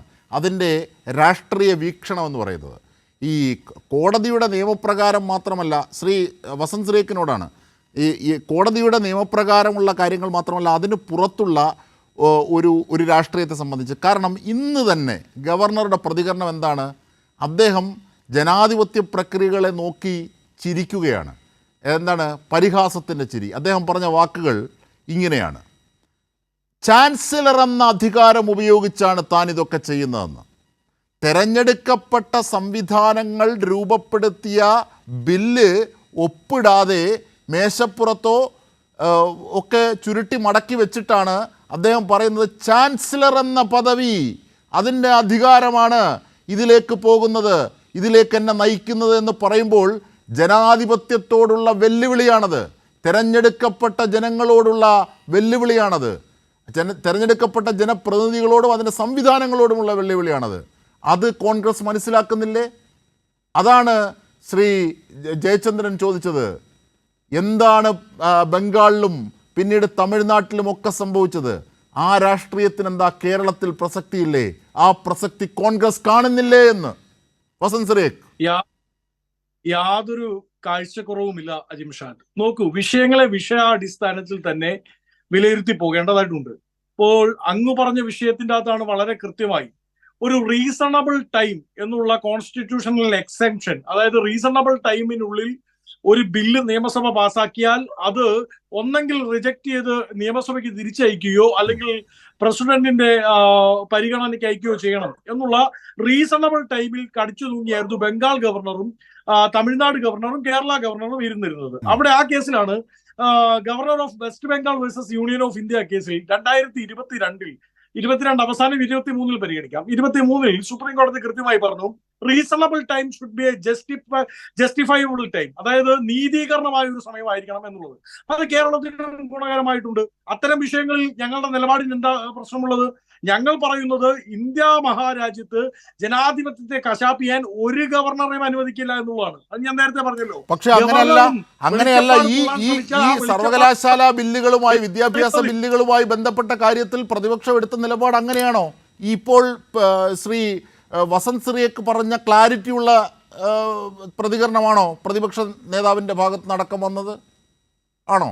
അല്ല, ഇത് തന്നെയാണ് ഞങ്ങളുടെ നിലപാട്. അതിൽ മാറ്റമൊന്നുമില്ല. ഞങ്ങൾ പറഞ്ഞല്ലോ, വെളിച്ചപ്പാട് തുള്ളാൻ ഗവർണർ ഇറങ്ങരുത്. അതേ അറ്റ് ദ സെയിം ടൈം ഗവർണറിന്റെ തോളിൽ ചാരി അല്ലെങ്കിൽ ഗവർണറെ വിമർശിച്ചുകൊണ്ട് അവിടെ മുഴുവൻ സഹാക്കളെ തിരികെ കയറ്റിയേക്കാം, നിയമിച്ചു കളഞ്ഞേക്കാം എന്നുള്ള നിലപാടിനെയും ചോദ്യം ചെയ്യേണ്ടതായി വരും. അവിടെയാണ് ഞാൻ MG യൂണിവേഴ്സിറ്റിയുടെ കേരള മലയാളം സർവകലാശാലയുടെ ഒക്കെ VC നിയമനങ്ങളെ പറ്റി പറഞ്ഞത്. ഗവർണറുമായി നിങ്ങൾ തുറന്ന യുദ്ധം നടത്തുകയാണല്ലോ.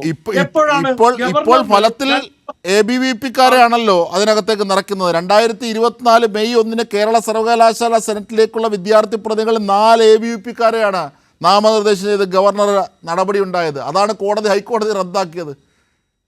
ഇടതുപക്ഷക്കാർ വരരുത്, പക്ഷേ ABVP-ക്കാർ, RSSകാർ, സംഘപരിവാറുകാർക്ക് വരാമല്ലോ. അതിനുള്ള വഴിയല്ലേ ഗവർണർ ഒരുക്കുന്നത്? ആത്യന്തികമായി നിങ്ങളുടെ രാഷ്ട്രീയവാദം ഗുണപരമാകുന്നത് ഗവർണർക്കല്ലേ? അതാണ് ഇവിടെ ചോദ്യം. അതെങ്ങനെയാണ് ശരിയാകുക? ABVP-ക്കാർ മാത്രമല്ലെന്നേ, അവിടെ SFI-കാരനോ KSU-കാരനോ രാഷ്ട്രീയത്തിന്റെ കൊടി പിടിച്ചുകൊണ്ട് മാത്രം അവിടേക്ക് വരരുത്. മെറിറ്റോറിയസ് അപ്പോയിന്റ്മെന്റ്, മെറിറ്റോറിയസ് ജഡ്ജ്മെന്റ് അതുണ്ടാവണം ഓരോ കേസിലും എന്നുള്ളതാണ് ഞങ്ങൾ. ഇതാണ് ഫലത്തിൽ അവർ ഉപയോഗിക്കുന്നത്. ഞാൻ പ്രിന്റു മഹാദേവിലേക്ക് എത്താം. പ്രിന്റു മഹാദേവ്, ഇവിടെ നിങ്ങൾ സാങ്കേതികതയും യാന്ത്രികതയും പറഞ്ഞ് കാര്യങ്ങളെ അതിജീവിക്കാൻ ശ്രമിക്കുമ്പോൾ ഏറ്റവും പ്രസക്തമാകുന്നത് രാജ്യത്തെ മുഴുവൻ യൂണിവേഴ്സിറ്റികൾ, അത് പൂനെ ഫിലിം ഇൻസ്റ്റിറ്റ്യൂട്ടിൻ്റെ കാര്യത്തിൽ അടക്കം രാജ്യത്തെ തലയെടുപ്പുള്ള യൂണിവേഴ്സിറ്റികളിലൊക്കെ ഇത്തരത്തിൽ ഇടപെടലുകൾ നടത്തി BJP ഗവൺമെൻറ് അല്ലെങ്കിൽ മോദി സർക്കാർ നടത്തുന്ന മുഴുവൻ വിദ്യാഭ്യാസ ധ്വംസനങ്ങളുടെയും ആവർത്തനമാണ് കേരളത്തിലും ഗവർണറെ ഉപയോഗിച്ചിരുന്നതെന്നാണ് ഇവിടെ SFI-യും ഇടതുപക്ഷവും ആരോപിക്കുന്നത്. ശ്രീ പിന്റു മഹാദേവ്, അതിനവർ വസ്തുതാപരമായി അക്കമിട്ട് കാര്യങ്ങൾ നിരത്തുകയും ചെയ്തു. അതിനകത്ത് ഇവർ കൃത്യമായിട്ട് ഈ സംഘപരിവാർ ഭരിക്കുന്ന സമയത്ത് കാവ്യവൽക്കരണമെന്നും മോദി ഭരിക്കുന്ന സമയത്ത് സംഘപരിവാർ വൽക്കരണം എന്നൊക്കെ പറയാമെങ്കിലും സത്യത്തിൽ കേരളത്തിൻ്റെ യൂണിവേഴ്സിറ്റികളുടെ പൊതുസ്ഥിതി നിങ്ങളൊന്ന് മനസ്സിലാക്കണം. അത് UDF ഭരിച്ചാലും LDF ഭരിച്ചാലും ഇടതുപക്ഷത്തിൻ്റെ കോട്ടക്കൊത്തളങ്ങളായിക്കൊണ്ട് ഇടത് സഹയാത്രികന്മാർക്കും DYFIക്കാരൻ്റെയും SFIക്കാരൻ്റെയും ഒക്കെ ചുമതലപ്പെട്ടവരുടെ ഭാര്യമാർക്ക് ജോലി നൽകുന്ന ഇടനില സങ്കേതങ്ങളാണ് കേരളത്തിലെ യൂണിവേഴ്സിറ്റികളെല്ലാം. അത് നമുക്ക് എല്ലാവർക്കും അറിയാം. ഞാനിപ്പോൾ ഓരോ നിങ്ങളുടെ DYFIയുടെയും CPM-ന്റെ ഒക്കെ സംസ്ഥാന നേതാക്കളുടെ പട്ടിക പരിശോധിച്ചു കഴിഞ്ഞാൽ വിദ്യാർത്ഥികളോ ഒരു തരത്തിലും തെരഞ്ഞെടുക്കപ്പെടാത്ത ABVP-ക്കാരെ അവിടെ നോമിനികളായി ഗവർണർ കൊണ്ടുവന്നത് താങ്കൾ പറഞ്ഞ ഇടതുപക്ഷവും വലതുപക്ഷമൊക്കെ തെരഞ്ഞെടുക്കപ്പെടുന്നവരാണല്ലോ. ഞാൻ പറയട്ടെ മെറിറ്റിന്റെ അടിസ്ഥാനത്തിൽ ആരെയെങ്കിലും നിയമിച്ചിട്ടുണ്ടെങ്കിൽ സ്വാഭാവികമായിട്ട് കോടതി ഇടപെടൽ ഉണ്ടായിട്ടുണ്ടല്ലോ. ഞാൻ അതിന് ആ മെറിറ്റ് അടിസ്ഥാനത്തിലുള്ള നടപടികൾ ഞാൻ സ്വാഗതം ചെയ്യുകയാണ്. പക്ഷേ കേരളത്തിൻ്റെ യൂണിവേഴ്സിറ്റികളിൽ നടന്നിരിക്കുന്നത് നിങ്ങൾ നോക്കൂ, MB രാജേഷ് ആയിക്കോട്ടെ, ഷംസീർ ആയിക്കോട്ടെ, KK രാഗേഷ്,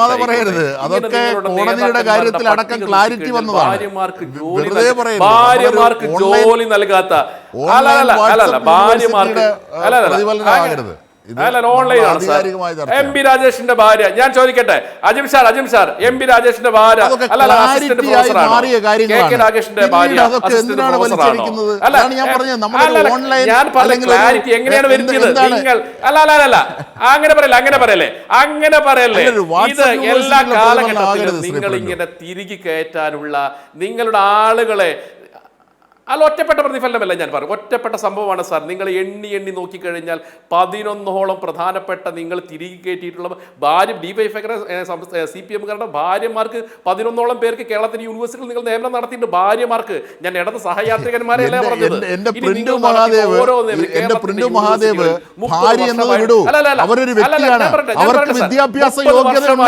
അവർക്ക് മത്സരിച്ച് ഏത് വിജയവും കരസ്ഥമാക്കാനും സ്വന്തമാക്കാനും ഇവിടുത്തെ നിയമം അവകാശപ്പെടുന്നുണ്ട്, അനുവദിക്കുന്നുണ്ട്. നിങ്ങൾ ഈ പറഞ്ഞ വിഷയങ്ങളൊക്കെ അത് പ്രകാരം കോടതിയിൽ ക്ലാരിറ്റി വന്നതാണ്. വീണ്ടും ആ വിഷയങ്ങൾ എടുത്തിട്ട് വാട്സപ്പ് നിങ്ങളിങ്ങനെ സംഘപരിവാർ വൽക്കരണം വാട്സപ്പല്ല സാർ. ഇത് കേരളത്തിലെ ഫാക്ട്, ഇത് കേരളത്തിലെ പൊതുസമൂഹത്തിന് മുഴുവൻ അറിയുന്ന കാര്യങ്ങളാണ് സാർ. ഞാൻ പറഞ്ഞ ഇടത് സഹയാത്രികന്മാർക്കും അതുപോലെ കമ്മ്യൂണിസ്റ്റ് പാർട്ടിയിലെ പ്രധാനപ്പെട്ട ഏഴാം കൂലികളായി നിൽക്കുന്ന ആളുകളുടെ ഇടത്താവലങ്ങളാണ് കേരളത്തിലെ യൂണിവേഴ്സിറ്റികൾ. അത് വൈസ് ചാൻസലർ താഴോട്ട് നേരത്തെ പറഞ്ഞു പൂനെയിലെ ഇൻസ്റ്റിറ്റ്യൂട്ടിലെ പുറത്താക്കിയ എങ്ങോട്ടേക്കാണ് പോയത് അതടക്കം ഇവിടെ നേരത്തെ ദിതീഷ് നാരായണൻ സൂചിപ്പിച്ചു. നിങ്ങളുമായി ചേരുന്നവർ, നിങ്ങൾക്കെതിരായി വരുന്നവർ, അവരെയൊക്കെ സമീപിക്കുന്ന രീതി അത് രാജ്യത്താകമാനം BJP ചെയ്യുന്നതിൻ്റെ ശീലമാണ് നിങ്ങൾ ഇവിടെയും കാണുന്നത്. ഇവിടെ അങ്ങനെയല്ല, യോഗ്യതയുടെ അടിസ്ഥാനത്തിലാണ് മുമ്പോട്ട് പോകുന്നത്. അതിപ്പോ ഭാര്യയാണെങ്കിലും ഭർത്താവാണെങ്കിലും ഞാൻ പറയാം അങ്ങനെയൊന്നും കേരളത്തിന്റെ പൊതു സംവിധാനം നമുക്കറിയാമല്ലോ സാർ. നിങ്ങൾ യോഗ്യതയുടെ കാര്യമൊന്നും അങ്ങ് പറയല്ലേ. നമുക്കറിയാം നിങ്ങൾ സിൻഡിക്കേറ്റിന്റെയും സിനറ്റിന്റെയും ഒക്കെ നിങ്ങൾ അവിടെ അപ്പോയിന്റ്മെന്റുകൾ നിങ്ങൾ പരിശോധിക്കുക. നിങ്ങൾ മെറിറ്റിന്റെ അടിസ്ഥാനത്തിലാണ് കേരളത്തിൽ നടന്നിട്ടുള്ളത്. ഒരു വ്യക്തി പോലും തെരഞ്ഞെടുക്കപ്പെടാത്ത ABVP പ്രതിനിധികളെ ഗവർണർ ശ്രമിച്ചത് 2024 മെയ് 21 ഹൈക്കോടതി റദ്ദാക്കി. അത് റദ്ദാക്കി. അതടക്കമുള്ള കാര്യങ്ങളുണ്ട്. തെരഞ്ഞെടുക്കപ്പെടുന്നവരാണ് അവർ, തെരഞ്ഞെടുക്കപ്പെടുന്നവരാണ്. ഞാൻ പറയട്ടെ അവർ തെരഞ്ഞെടുക്കപ്പെട്ടതിൻ്റെ അടിസ്ഥാനപരമായി യോഗ്യത കുറവുണ്ടെങ്കിൽ അവർ സ്വാഭാവികമായിട്ട് അയോഗ്യതരാകുമല്ലോ. ഞാൻ പറയുന്നത് കേരളത്തിലെ യൂണിവേഴ്സിറ്റികളിൽ നടക്കുന്ന 90% നിയമനങ്ങൾ, അത് പെർമനന്റ് ആയിക്കോട്ടെ, സിൻഡിക്കേറ്റ് ആയിക്കോട്ടെ, സെനറ്റ് ആയിക്കോട്ടെ, രാഷ്ട്രീയ പ്രേരിതമായ നിയമനങ്ങളാണ് സാർ.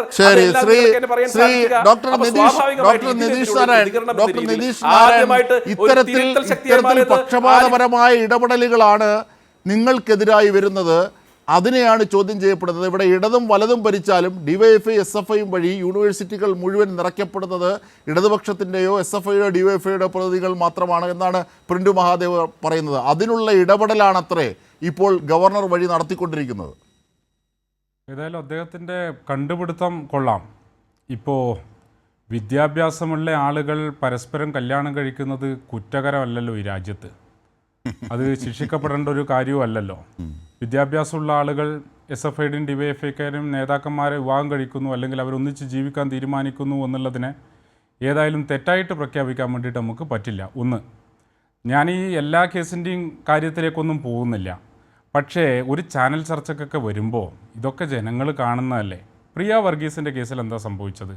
പ്രിയ വർഗീസ് പരിപൂർണമായും അക്കാഡമിക് ക്വാളിഫിക്കേഷനുള്ള ആളാണ് എന്നുള്ളത് പറഞ്ഞത് കേരളത്തിൻ്റെ ഡിവിഷൻ ബെഞ്ചാ, ഹൈക്കോടതിയുടെ ബെഞ്ചാ. സിംഗിൾ ബെഞ്ചിൻ്റെ തീരുമാനത്തെ റദ്ദ് ചെയ്തുകൊണ്ട് പ്രിയ വർഗീസിൻ്റെ അപ്പോയിൻമെൻറ്റിനെ സാധൂകരിച്ചത് കേരളത്തിലെ ഹൈക്കോടതിയുടെ ഡിവിഷൻ ബെഞ്ചാണ്. അത് കണ്ട നാടല്ലേ കേരളം.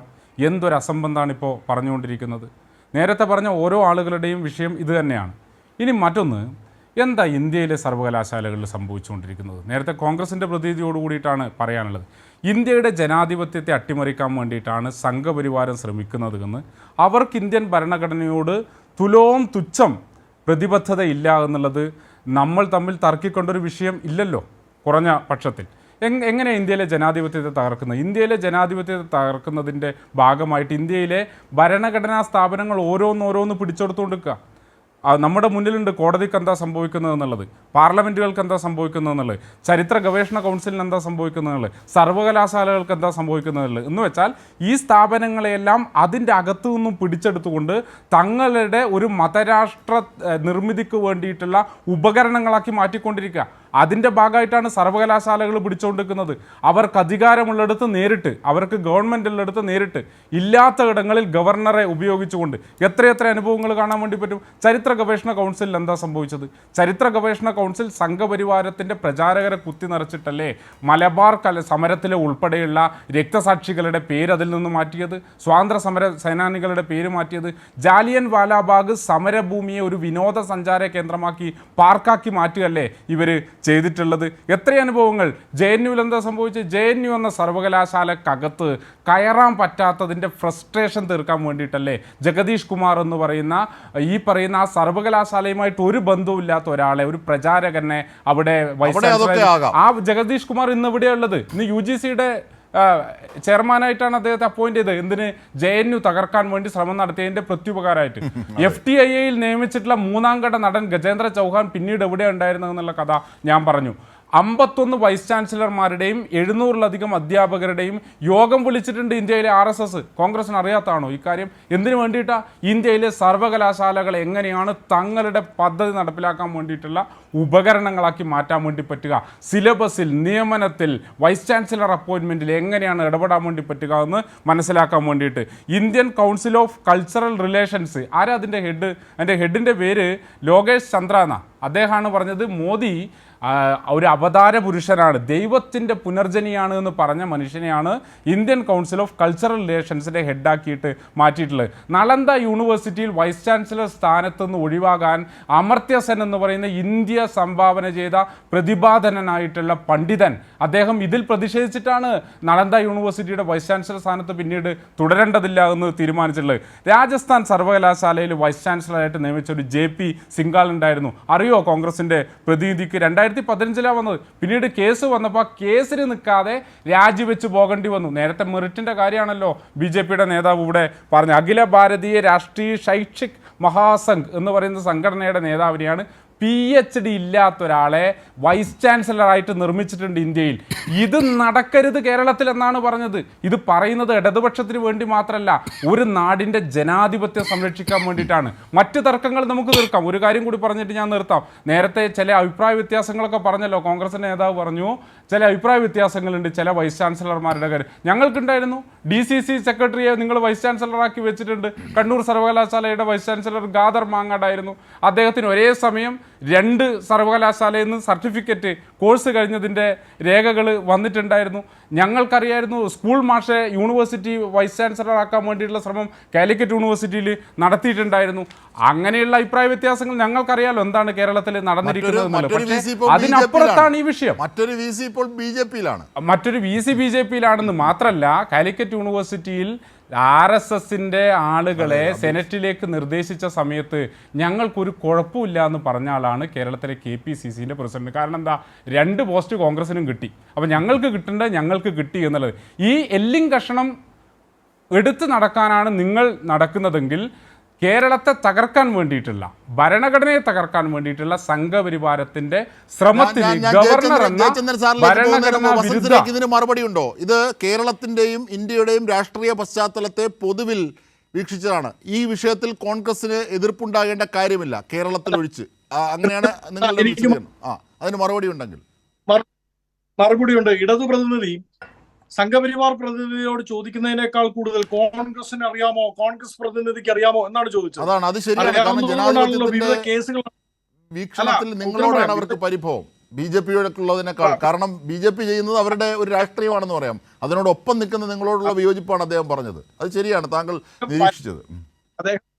അദ്ദേഹം പരക്കെ കാട് തല്ലിപ്പോയപ്പോ ഞാൻ വ്യത്യസ്ത കേസ് ലോസ് എടുത്താണ് സംസാരിച്ചത്. അതുകൊണ്ട് കാണുന്നവർ തീരുമാനിക്കട്ടെ. ഇനി അത് പോട്ടെ, അങ്ങയോട് കുറച്ച് കാര്യങ്ങൾ ചോദിക്കാം. ഇടതു പ്രതിനിധിയോട് അറിയാമോന്ന്.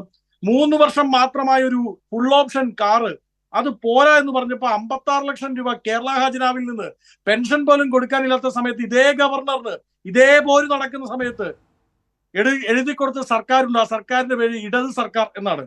ഇതേ ഗവർണർ കാശ്മീരിൽ നിന്ന് ലഡു കൊണ്ടുവന്ന് ക്ലിഫ് ഹൗസിലേക്ക് അയച്ചു കൊടുക്കുമ്പോൾ സ്നേഹത്തോടെ, നേരത്തെ അങ്ങ് പറഞ്ഞില്ല ആ എല്ലും കഷ്ണം കടിക്കുന്നതിനേക്കാൾ ആർത്തിയോടുകൂടി അത് മേടിച്ച് വെച്ച് നന്ദി പറഞ്ഞ് തിരിച്ച് ജിലേബി പറഞ്ഞു കൊടുത്തൊരു മുഖ്യമന്ത്രിയുടെ പേര് പിണറായി വിജയൻ എന്നാണ്. അതായത് നിങ്ങൾ നടത്തുന്നത് ചക്കളത്തി പോരാട്ടമാണ് എന്നാണ് ഞങ്ങൾ പറഞ്ഞു വരുന്നത്. മനസ്സിലായോ?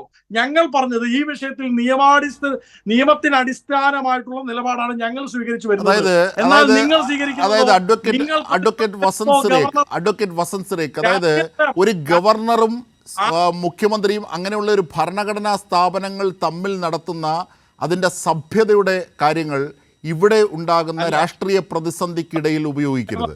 അത് തെറ്റാണ്. അതുകൊണ്ട് താങ്കളുടെ ആ വാദം റദ്ദാക്കിക്കൊണ്ട് തന്നെ ഞാൻ അതിനെക്കുറിച്ച് പരാമർശിക്കുന്നില്ല. ഇവിടെ പരാമർശിക്കേണ്ടത് ഈ സർക്കാരും ഗവർണറും തമ്മിലുള്ള പോരാട്ടത്തിൽ കോൺഗ്രസ് എവിടെ? അതാണ് എൻ്റെ ചോദ്യം. അതാണ് അതിലെ രാഷ്ട്രീയം. ലഡു കഴിക്കാൻ പോയത് അദ്ദേഹത്തിന്റെ എല്ല് കടിക്കാൻ എവിടെ എന്താണ് ഈ പറയുന്നത്? അത് ഇറ്റ്സെൽഫ് തന്നെ റദ്ദാകുന്നതാണ്. അഡ്വക്കേറ്റ് വസന്ത് സുരേഖ്, അത് ഇറ്റ്സെൽഫ് തന്നെ റദ്ദാകുന്നതാണ്. അത് ശരിയാണ്. എതിർ സ്ഥാനാർത്ഥിക്ക് കൈ പോലും കൊടുക്കാതെ കടന്നു പോകുന്ന രാഷ്ട്രീയത്തിന്റെ വക്താക്കളായ യുവ കോൺഗ്രസ് നിരക്ക് ഒരുപക്ഷെ അതൊക്കെ മനസ്സിലാകില്ലായിരിക്കാം. പക്ഷെ എന്നിരുന്നാലും അത്തരം കാര്യങ്ങൾ ചർച്ചയ്ക്ക് പോലും നിദാനമല്ലാത്ത രീതിയിൽ റദ്ദാക്കേണ്ടതാണ്. ഒരു ഗവർണറും മുഖ്യമന്ത്രിയും തമ്മിൽ കൈകൊടുക്കുന്നതോ അവരുമായി ബന്ധപ്പെട്ട് നടക്കുന്ന കീഴ്വഴക്കങ്ങളുടെ കാര്യങ്ങളോ ആണോ ഈ രാഷ്ട്രീയത്തിൽ ഇടകലർത്തേണ്ടത്? ഈ കേരളത്തിന്റെ മുഖ്യമന്ത്രി കേരളത്തിന്റെ ഗവർണറെയാണ് കാണുന്നത്. ആ അർത്ഥത്തിൽ, അല്ലെങ്കിൽ കേരളത്തിന്റെ ഗവർണർ മുഖ്യമന്ത്രിയാണ് കാണുന്നത്. അതിനപ്പുറത്തേക്ക് വരുന്ന അലോസരത്തിന്റെ രാഷ്ട്രീയമാണ് ഭരണഘടനാ സ്ഥാപനങ്ങൾക്ക് യോജിക്കാത്തത്. അതാണ് ഇവിടെ ചർച്ച ചെയ്യപ്പെടേണ്ടത്. Advocate Vasant Surekh, governor versus chief minister or vice chancellor versus chief minister കാര്യങ്ങളിൽ രാഷ്ട്രീയത്തിന്റെ ആവശ്യമില്ല. അവിടെ നിയമപരമായ യുദ്ധമാണ് ആവശ്യം എന്നാണല്ലോ അങ്ങിപ്പോ പറഞ്ഞു വെച്ചത്. ഞാൻ രാഷ്ട്രീയം പറഞ്ഞപ്പോൾ അങ്ങനെയാണെങ്കിൽ ആ നിലപാടല്ലേ ഞങ്ങൾ രാഷ്ട്രീയം പറഞ്ഞത് രാഷ്ട്രീയമല്ല. താങ്കൾ നിയമപരമായ പ്രശ്നങ്ങൾ പറഞ്ഞു, പക്ഷേ രാഷ്ട്രീയത്തിന്റെ കാര്യത്തിൽ താങ്കൾ സ്പർശിച്ചില്ല. കാരണം കോൺഗ്രസിന് അത് സ്പർശിക്കാനുള്ള ആർജവക്കുറവുണ്ട്. അതാണ് ഇവിടെ നിതീഷ് നാരായൺ ചൂണ്ടിക്കാണിച്ചത്. കേരളത്തിന്റെ കാര്യത്തിൽ മാത്രം, മറ്റ് തമിഴ്നാട്ടിന്റെ കാര്യത്തിലും ബംഗാളിന്റെ കാര്യത്തിലും ഒക്കെ പഞ്ചാബിന്റെ കാര്യത്തിലും ഒക്കെ, പക്ഷെ കേരളത്തിന്റെ കാര്യത്തിൽ മാത്രം. അതാണ് ഇവിടെ നിരീക്ഷിച്ചത്.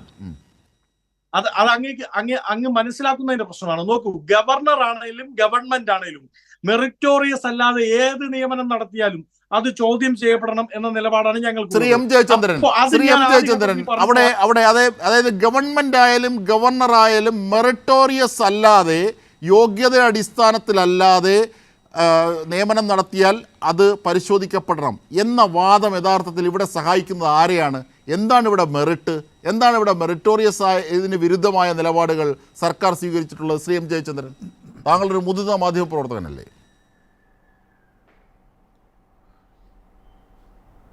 അജിംഷാദ്, ഇവിടെ നമ്മൾ ഈ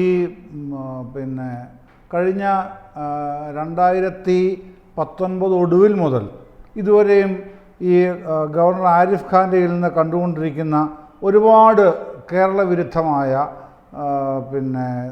നിയമനിർമ്മാണ വിരുദ്ധമായ, നിയമസഭാ വിരുദ്ധമായ, വിദ്യാഭ്യാസ വിരുദ്ധമായ ഒരുപാട് നടപടികൾ ഉണ്ടായിട്ടുണ്ട്. അപ്പോഴൊക്കെയും അത് സംബന്ധിച്ച് നമ്മൾ പലവിധ ചർച്ചകൾ നടത്തിയിട്ടുണ്ട്. പിന്നെ ഗവൺമെൻറ്റിൻ്റേതായിട്ടുള്ള പ്രതിരോധങ്ങൾ ഉയർത്തിയിട്ടുണ്ട്. രാഷ്ട്രീയ മുന്നണി എന്നുള്ളത് LDF അതിനെ എതിർത്തിട്ടുണ്ട്, കോടതി പോയിട്ടുണ്ട്, സർക്കാരും കോടതി പോയിട്ടൊക്കെയുണ്ട്. അപ്പോഴൊക്കെയും കോൺഗ്രസിൻ്റെ പ്രധാനപ്പെട്ട വിമർശനമല്ല, ആക്ഷേപം അല്ലെങ്കിൽ പരിഹാസം എന്തായിരുന്നു? ഇതാരും അറിയാത്തതല്ല. എല്ലാ തവണയും അവർക്ക് പറയാനുള്ളത്. ഇത്തവണ ഞാൻ ഈ ചർച്ചയിൽ ഇതുവരെ പ്രതീക്ഷിക്കുകയായിരുന്നു എന്തുകൊണ്ടാണ് വസന്ത് ആ ലൈനിലേക്ക് പറയാത്തത്. അവസാനം വന്നപ്പോൾ കലപടച്ചു. കാരണം അല്ല ആദ്യം തന്നെ ഇവർ നിരന്തരം പറഞ്ഞുകൊണ്ടിരിക്കുന്നത് കേരള ഗവൺമെൻറ്റിന് എന്തോ ഒരു പ്രതിസന്ധിയുണ്ട്. പലതരം പ്രതിസന്ധികളെക്കുറിച്ച് അവർ പറയും. അത് മറികടക്കാനായിട്ട് ഗവർണറെ ഇടയ്ക്കിട്ട് ഒരു പുതിയ സമരമുഖം തുറക്കുകയാണ്. അത് ഗവൺമെൻറ്റും പിന്നെ ഗവർണറും തമ്മിലുള്ള അഡ്ജസ്റ്റ്മെൻ്റാണ്. ഇതാണല്ലോ പതിവ് ശൈലി. ഗവർണർ ഒരു കാർ ആവശ്യപ്പെട്ടു. എൻ്റെ വസന്ത എങ്ങനെയാണ് ഇതൊക്കെ പറയാൻ കഴിയുന്നത് നിങ്ങൾക്ക്? ഇപ്പോൾ ഇത് മുഖ്യമന്ത്രിയുടെ വീട് മോടി പിടിപ്പിക്കുന്നതിനെ സംബന്ധിച്ച് പറയുന്നത് പോലെ ഉള്ളൂ. മുഖ്യമന്ത്രിയുടെ വീട് മോടി പിടിപ്പിക്കുന്നത് പാർട്ടി ഓഫീസിൽ തീരുമാനിച്ചിട്ടല്ല. അത് അതിൻ്റെ ആ ബിൽഡിങ്ങിൻ്റെ ഉത്തരവാദിത്വമുള്ള ബന്ധപ്പെട്ട സർക്കാർ വകുപ്പാണത് ചെയ്യുന്നത്. ഗവൺമെൻറ് ഒരു കാറ് വേണമെന്ന് ഗവർണർ ഗവൺമെൻറ്റിനോട് ആവശ്യപ്പെട്ടാൽ ആ കാറ് അദ്ദേഹത്തിൻ്റെ താല്പര്യം എന്താണെന്ന് ചോദിക്കേണ്ട ബാധ്യതയുണ്ട്. അദ്ദേഹം താല്പര്യം പറയുമ്പോൾ ആ കാറ് തന്നെ വാങ്ങിച്ചു കൊടുക്കാനുള്ള ഉത്തരവാദിത്വം ഗവൺമെൻറ്റിനുണ്ട്. കാരണം ഭരണഘടനാപരമായി സ്റ്റേറ്റിൻ്റെ തലവനാണ്. ആവശ്യപ്പെട്ടാൽ കൊടുക്കണം. കാശ്മീരിൽ പോയിട്ട് വന്നപ്പോൾ അതൊരു എന്താണ് സാധാരണഗതിയിൽ അദ്ദേഹം പിന്നെ പഴം കൊണ്ടുവന്നു. അതൊക്കെ എന്ന് പറയുന്നത് സാധാരണ ഒരു മര്യാദ പ്രകടനം എന്നതിനപ്പുറത്തേക്ക് അതിനെ രാഷ്ട്രീയവൽക്കരിക്കുന്നതുമൊക്കെ എത്ര തരംതാണ നടപടിയാണെന്നുള്ളത് സ്വയം ആലോചിച്ചാൽ മതി. ഇത്തരം കാര്യങ്ങളിലല്ല നമ്മുടെ ചർച്ചയുള്ളത്. ഇപ്പോൾ പ്രിൻ്റ് പറഞ്ഞത് എന്താ? അജിംഷാദ് ചോദിക്കുകയാണ് അരി എത്രയാണ്?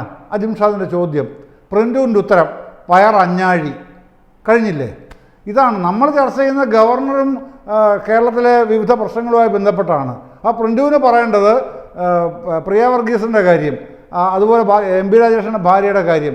ഇതൊക്കെയാണ് ഈ ചർച്ചയിൽ നമ്മൾ ചർച്ച ചെയ്യാൻ ഉദ്ദേശിച്ചത് പ്രിൻ്റു. അപ്പം നിങ്ങളുടെ രാഷ്ട്രീയം പറയണമെങ്കിൽ അതിന് ഈ ഘട്ടമല്ല ഉപയോഗിക്കേണ്ടത്. അത് ഇതിൻ്റെ രാഷ്ട്രീയത്തിലേക്ക് വരണം. ഈ ചർച്ചയ്ക്ക് നമ്മൾ ഉന്നയിക്കുന്ന അത് കക്ഷി രാഷ്ട്രീയമല്ല. ഞാൻ പറയട്ടെ അതെ അല്ല അത് കക്ഷി രാഷ്ട്രീയമല്ല. കക്ഷി രാഷ്ട്രീയത്തിനപ്പുറം കേരളം എന്ന സംസ്ഥാനം, ആ സംസ്ഥാനത്തിൻ്റെ അകത്ത് നടക്കുന്ന ഗവർണർ എന്ന ചാൻസലർ നടത്തുന്ന കേരള വിരുദ്ധ കാര്യങ്ങൾ അത് കക്ഷി രാഷ്ട്രീയത്തിൽപ്പെടുന്നതാണോ? അത് ചർച്ച ചെയ്യണ്ടേ? അത് ചർച്ച ചെയ്യുമ്പോൾ പ്രിയ വർഗീസിൻ്റെ കാര്യം നിങ്ങളെന്താണ് ചർച്ച ചെയ്യാത്തത്? എന്നിട്ട് പ്രിൻ്റുവിനൊരു പരാമർശമുണ്ട്, വളരെ നീചമായൊരു പരാമർശം.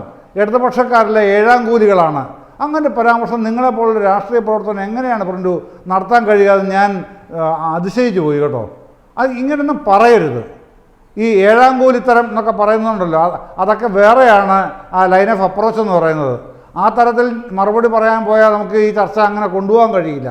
അതുമല്ല, ഞാൻ അജിംഷാദിൻ്റെ അടുത്ത് പറഞ്ഞല്ലോ എനിക്ക് വേറൊരു അസൈൻമെൻ്റ് ഉണ്ട്, അതുകൊണ്ട് തന്നെ നേരത്തെ പോകാൻ അനുവദിക്കണം. അപ്പോൾ ഇതാണ് എനിക്ക് പറയാനുള്ളത്. ഇതാണ് നമ്മൾ പറയേണ്ട കാര്യങ്ങളാണ് പറയേണ്ടത്. അതുപോലെ വസന്തിനോട് പറയാനുള്ളത്, നിങ്ങൾ സ്ഥിരം പതിവ് ശൈലിയുണ്ടല്ലോ. സംസ്ഥാനത്തിന് എന്തോ ഒരു പ്രതിസന്ധിയുണ്ട്, രാഷ്ട്രീയ പ്രതിസന്ധിയുണ്ട്, അത് പരിഹരിക്കാനായിട്ടാണ് ഗവർണറുടെ പ്രശ്നം കുത്തിക്കൊണ്ടുവരുന്നത്. ഇത് ഹൈക്കോടതിയാണ് പറഞ്ഞത്. ഹൈക്കോടതി പറഞ്ഞ കാര്യത്തിൽ അതിൻ്റെ നേരെ ഘടകവിരുദ്ധമായി ഗവർണർ തീരുമാനിക്കുമ്പോൾ അതിൽ രാഷ്ട്രീയമായ നിലപാടുണ്ടാവണം, വേണ്ടേ? നിയമപരമായ നിലപാടുണ്ടാവണം, അതും വേണ്ടേ? അത് രണ്ടുമാണ് നമ്മളോട് ചർച്ച ചെയ്യുന്നത്. അപ്പോൾ അതിനകത്ത് രാഷ്ട്രീയമായി നിങ്ങളുടെ നിലപാടുണ്ട്, കോൺഗ്രസ് നിലപാടുണ്ട്, രാഷ്ട്രീയമായി BJPയുടെ നിലപാടുണ്ട്. നിയമപരമായ നിലപാട് സർക്കാർ നോക്കുമെന്ന് പറഞ്ഞിട്ടുണ്ട്. അത് സർക്കാർ നോക്കുകയും ചെയ്യും. നമുക്ക് ആ നിയമപരമായ ഭാഗത്തെക്കുറിച്ച് പോകേണ്ട കാര്യവുമില്ല. പക്ഷേ രാഷ്ട്രീയം അത് പറയണമല്ലോ. അതാണ് നമ്മൾ ചർച്ച ചെയ്യേണ്ടതും എന്നാണ് എൻ്റെ അഭിപ്രായം. ശ്രീ പ്രിൻ്റു മഹാദേവ്, ഇത് BJPയുടെ രാഷ്ട്രീയമാണ് ഗവർണർ വഴി നടപ്പാക്കാൻ ശ്രമിക്കുന്നതിന് രാഷ്ട്രീയമായി പ്രതിരോധിക്കുമെന്ന് തന്നെയാണ് ഇടതുപക്ഷവും സർക്കാരും പറയുന്നത്. ഒപ്പം നിയമ പോരാട്ടവും. പ്രിൻ്റു, അവസാനമായി ചുരുക്കി. അല്ല, ഇത് ഞങ്ങളുടെ BJPയുടെ ഒരു രാഷ്ട്രീയവുമല്ല. ചാൻസലർ അദ്ദേഹത്തിൻ്റെ അധികാര പരിധിയിൽ നിന്നുകൊണ്ട് അദ്ദേഹം നടത്തുന്ന പ്രവർത്തനങ്ങൾ, ആ പ്രവർത്തനങ്ങളെ നിങ്ങൾ BJPയുടെ രാഷ്ട്രീയമായിട്ട് കാണരുത്. കാരണം കേരളത്തിൻ്റെ പൊതു സംവിധാനത്തിനനുസരിച്ച് ഇപ്പോൾ SFIയുടെ പ്രതിനിധി നേരത്തെ അദ്ദേഹം വളരെയധികം വിലപിക്കുന്നത് കേട്ടു. കാരണം നമ്മൾ ചരിത്ര കൗൺസിൽ അടക്കമുള്ള കേരളത്തിലെയും ഇന്ത്യയിലെയും മുഴുവൻ യൂണിവേഴ്സിറ്റികളിലും ഒരു ഇടതുപക്ഷത്തിൻ്റെ അപ്രമാദിത്വമുണ്ട്. അത് സത്യമാണ്. അത് ചരിത്രകാരന്മാരായിക്കോട്ടെ, NCERT മെമ്പർമാരായിക്കോട്ടെ, ഏത് മേഖല നോക്കിക്കഴിഞ്ഞാൽ അപ്രമാദിത്വമുണ്ട്. ആ അപ്രമാദിത്വം ഞങ്ങൾ വന്നതിന് ശേഷം മാറ്റാനുള്ള ശ്രമം നടത്തി. ആ ശ്രമമാണ് ഇപ്പോൾ ഇവരെ ഇത്തരത്തിലുള്ള വിരളി പിടിപ്പിക്കുന്നത്. ഞങ്ങളെ സംബന്ധിച്ച് കൃത്യമായ ഒരു കാഴ്ചപ്പാടോടുകൂടിയാണ് മോദി സർക്കാർ പോകുന്നത്. അതുകൊണ്ട് കാലോചിതമായ മാറ്റം യൂണിവേഴ്സിറ്റിക്കകത്ത് കൃത്യമായിട്ടുണ്ടാവും. ഏതെങ്കിലും രാഷ്ട്രീയ കക്ഷിയുടെ അട്ടിപ്പേർ അവകാശങ്ങൾ വിട്ടുകൊടുക്കാൻ അത് ശരിയാണ്. NCERT-യിൽ അടക്കം പല ചരിത്ര വസ്തുതകളും നാം കണ്ടിട്ടുള്ളതും കാണാത്തതുമായ പല ചരിത്ര വസ്തുതകളും മാറുന്നു. അത് മാത്രമല്ല, ഗാന്ധിജിയെ വെടിവെച്ച് കൊന്ന ആൾക്കാരുടെ പേരുകൾ മാറുന്നു. രാജ്യവിരുദ്ധ ശക്തികൾക്ക് അടിത്തറ പാവുകയും ഞാൻ പറഞ്ഞത് അതുകൊണ്ടല്ലോ ഇത് ഞങ്ങളെ സംബന്ധിച്ച് കൃത്യമായ ഒരു കാഴ്ചപ്പാടോട് ഞങ്ങൾ മുന്നോട്ട് പോകുന്നത്. അത് ഞങ്ങൾ നടപ്പിലാക്കും. അതാണ് വസ്തുത. ശ്രീ വസന്ത് സുരേഖ്, അതാണ് തങ്ങൾ ഒരു പ്രത്യേക കാഴ്ചപ്പാടിലാണ് നടന്നു പോകുന്നത്. അതാണ് ഇന്ത്യയിലും കേരളത്തിലും കണ്ടുകൊണ്ടിരിക്കുന്നതെന്ന് അദ്ദേഹം പറയാനുള്ള എല്ലാ പരിമിതിയിൽ നിന്നുകൊണ്ട് പ്രിന്റു മഹാദേവ് പറഞ്ഞു. ഇനി നിങ്ങളാണ് പറയേണ്ടത്, ഈ രാഷ്ട്രീയത്തിൽ, ഈ പോരാട്ടത്തിൽ നിങ്ങൾ എവിടെയാണ് നിങ്ങളുടെ രാഷ്ട്രീയമെന്ന്. നിയമം മാത്രം വശമാക്കി പറയരുത്.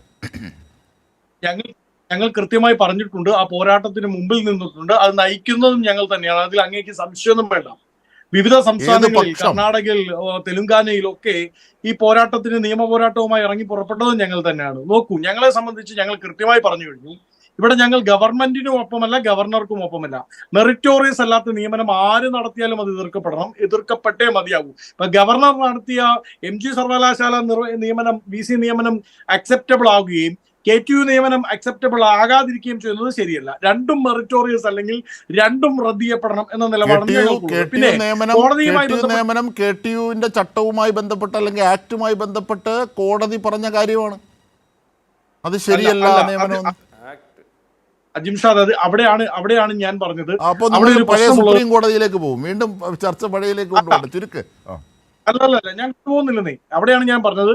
കോൺട്രാഡിക്ടറി ആയിട്ടുള്ള രണ്ട് വിധികൾ നിലനിൽക്കുമ്പോൾ അതാണ് അവസാനമായി ശ്രീ നിതീഷ് നാരായണൻ, അതായത് രണ്ട് വിധികൾ നിൽക്കുമ്പോൾ അതിൻ്റെ മെറിറ്റോറിയസ് മാത്രമാണ്, ഗവൺമെന്റിനും ഗവർണർക്കും എതിരാണ് എന്നൊരു പൊതു തത്വം പറഞ്ഞ് മുമ്പോട്ട് പോകുമ്പോൾ അതിൽ വ്യക്തമാകുന്ന രാഷ്ട്രീയം എന്താണ്? അതാണോ കേരളത്തിൻ്റെ ഉന്നത വിദ്യാഭ്യാസ മേഖലയ്ക്ക് ഇപ്പോഴത്തെ പരിപ്രേക്ഷ്യത്തിൽ ഉന്നത വിദ്യാഭ്യാസ മേഖലയ്ക്ക് ഗുണപരമാകുന്ന രാഷ്ട്രീയം? താങ്കൾക്ക് പറഞ്ഞ് അവസാനിപ്പിക്കാം. നിർഭാഗ്യവശാൽ കോൺഗ്രസിൻ്റെ പ്രതിനിധി അക്കാഡമിക്കായിട്ടാണ് സംസാരിക്കുന്നത്, നിയമവശമാണ് സംസാരിക്കുന്നത് എന്നൊക്കെ പറഞ്ഞെങ്കിലും അദ്ദേഹം ലഡു വിതരണത്തിൻ്റെയൊക്കെ കാര്യമാണ് പറയുന്നത്. പറഞ്ഞു എന്നുള്ളത് കൊണ്ട് പറയാതിരിക്കാൻ ഞാൻ കോൺഗ്രസിനെ ആക്രമിക്കാനൊന്നും ഈ ചർച്ചയിലെ സമയം ഉപയോഗിച്ചിട്ടില്ല. ഒന്ന് രണ്ട് ചോദിച്ച ചില കാര്യങ്ങളോടൊന്ന് പ്രതികരിച്ചു എന്നുള്ളത് മാത്രമേ ഉള്ളൂ. പക്ഷേ അദ്ദേഹത്തോട് ഓർമ്മിപ്പിക്കാൻ എനിക്കുള്ളൊരു കാര്യം എന്താണെന്ന് വെച്ച് കഴിഞ്ഞാൽ, രാമക്ഷേത്രം പണിയാൻ വേണ്ടിയിട്ട് വെള്ളിക്കല്ല് കൊടുത്തയച്ചിട്ടുള്ള ആളുകൾ കേരളത്തിലുണ്ട്. പ്രസംഗം കഴിഞ്ഞ്, പാർലമെൻറ്റിലെ പ്രസംഗം കഴിഞ്ഞിട്ട് തൊട്ടപ്പുറത്തുള്ള പ്രധാനമന്ത്രിയെ പോയി വളരെ സ്നേഹത്തോടു കൂടിയിട്ട് ആശ്ലേഷിച്ച നേതാക്കന്മാരൊക്കെ ഇന്ത്യയിലുണ്ട്. ഇതൊക്കെ ഏത് ഗണത്തിലാണ് നിങ്ങൾ പെടുത്തുക എന്നുള്ള കാര്യം എനിക്കറിയില്ല. അതുകൊണ്ട് ദയവ് ചെയ്ത് ഇതൊരു സർക്കാർ ഗവർണർ പോരെയല്ല. അതെ, സർക്കാർ ഗവർണർ പോരെയല്ല ഇത്. ഇതേതാ ഈ പ്രശ്നത്തിൻ്റെ വിഷയം എന്താ? ഇതിൻ്റെ ഹൃദയം എന്താ? ഇത് കേരളത്തിനെതിരെ മറ്റ് BJP ഇതര സംസ്ഥാനങ്ങൾക്കെതിരെ എന്നുള്ളതുപോലെ കേരളത്തിനെതിരെ സംഘപരിവാരം നടത്തുന്നൊരു യുദ്ധമാണ്. അതിൻ്റെ മുന്നണി പോരാളിയാണ് ഗവർണർ. ആ പോരാട്ടത്തിൽ കേരളമാണ് ഒന്നിച്ച് നിൽക്കേണ്ടത്. തമിഴ്നാട് നിൽക്കുന്നത് പോലെ, പഞ്ചാബ് നിന്നിട്ടുള്ളത് പോലെ, ഡൽഹിയൊക്കെ നിന്നിട്ടുള്ളത് പോലെ ആ സമരത്തിൽ ഞങ്ങൾ കേരളത്തിൻ്റെയും കൂടെയല്ല, ഗവർണറുടെയും കൂടെയല്ല എന്നുള്ളതാണിപ്പോൾ കോൺഗ്രസിൻ്റെ നേതാവ് പറഞ്ഞിട്ടുള്ളൊരു കാര്യം. നേരത്തെ മെറിറ്റിൻ്റെ കാര്യമൊക്കെ BJPയുടെ പ്രതിനിധി പറയുന്നത് കണ്ടു. ഈ മെറിറ്റ് എന്താ BJP ഭരിക്കുന്ന സംസ്ഥാനങ്ങളിലൊന്നും നടപ്പിലാകാത്തത്? PhD ഇല്ലാത്ത ഒരാളെ, ഞാൻ നേരത്തെ പറഞ്ഞല്ലോ, PhD ഇല്ലാത്ത ഒരാളെ രാജസ്ഥാൻ യൂണിവേഴ്സിറ്റിയിലെ വൈസ് ചാൻസലർ ആക്കിയിട്ട് കേസ് വന്നപ്പോൾ അയാൾക്ക് അവിടുന്ന് ഭയന്ന് രാജിവെച്ച് ഓടേണ്ടി വന്നിട്ടില്ലേ? അവിടെ എന്താ ഗവർണർ ഇല്ലേ?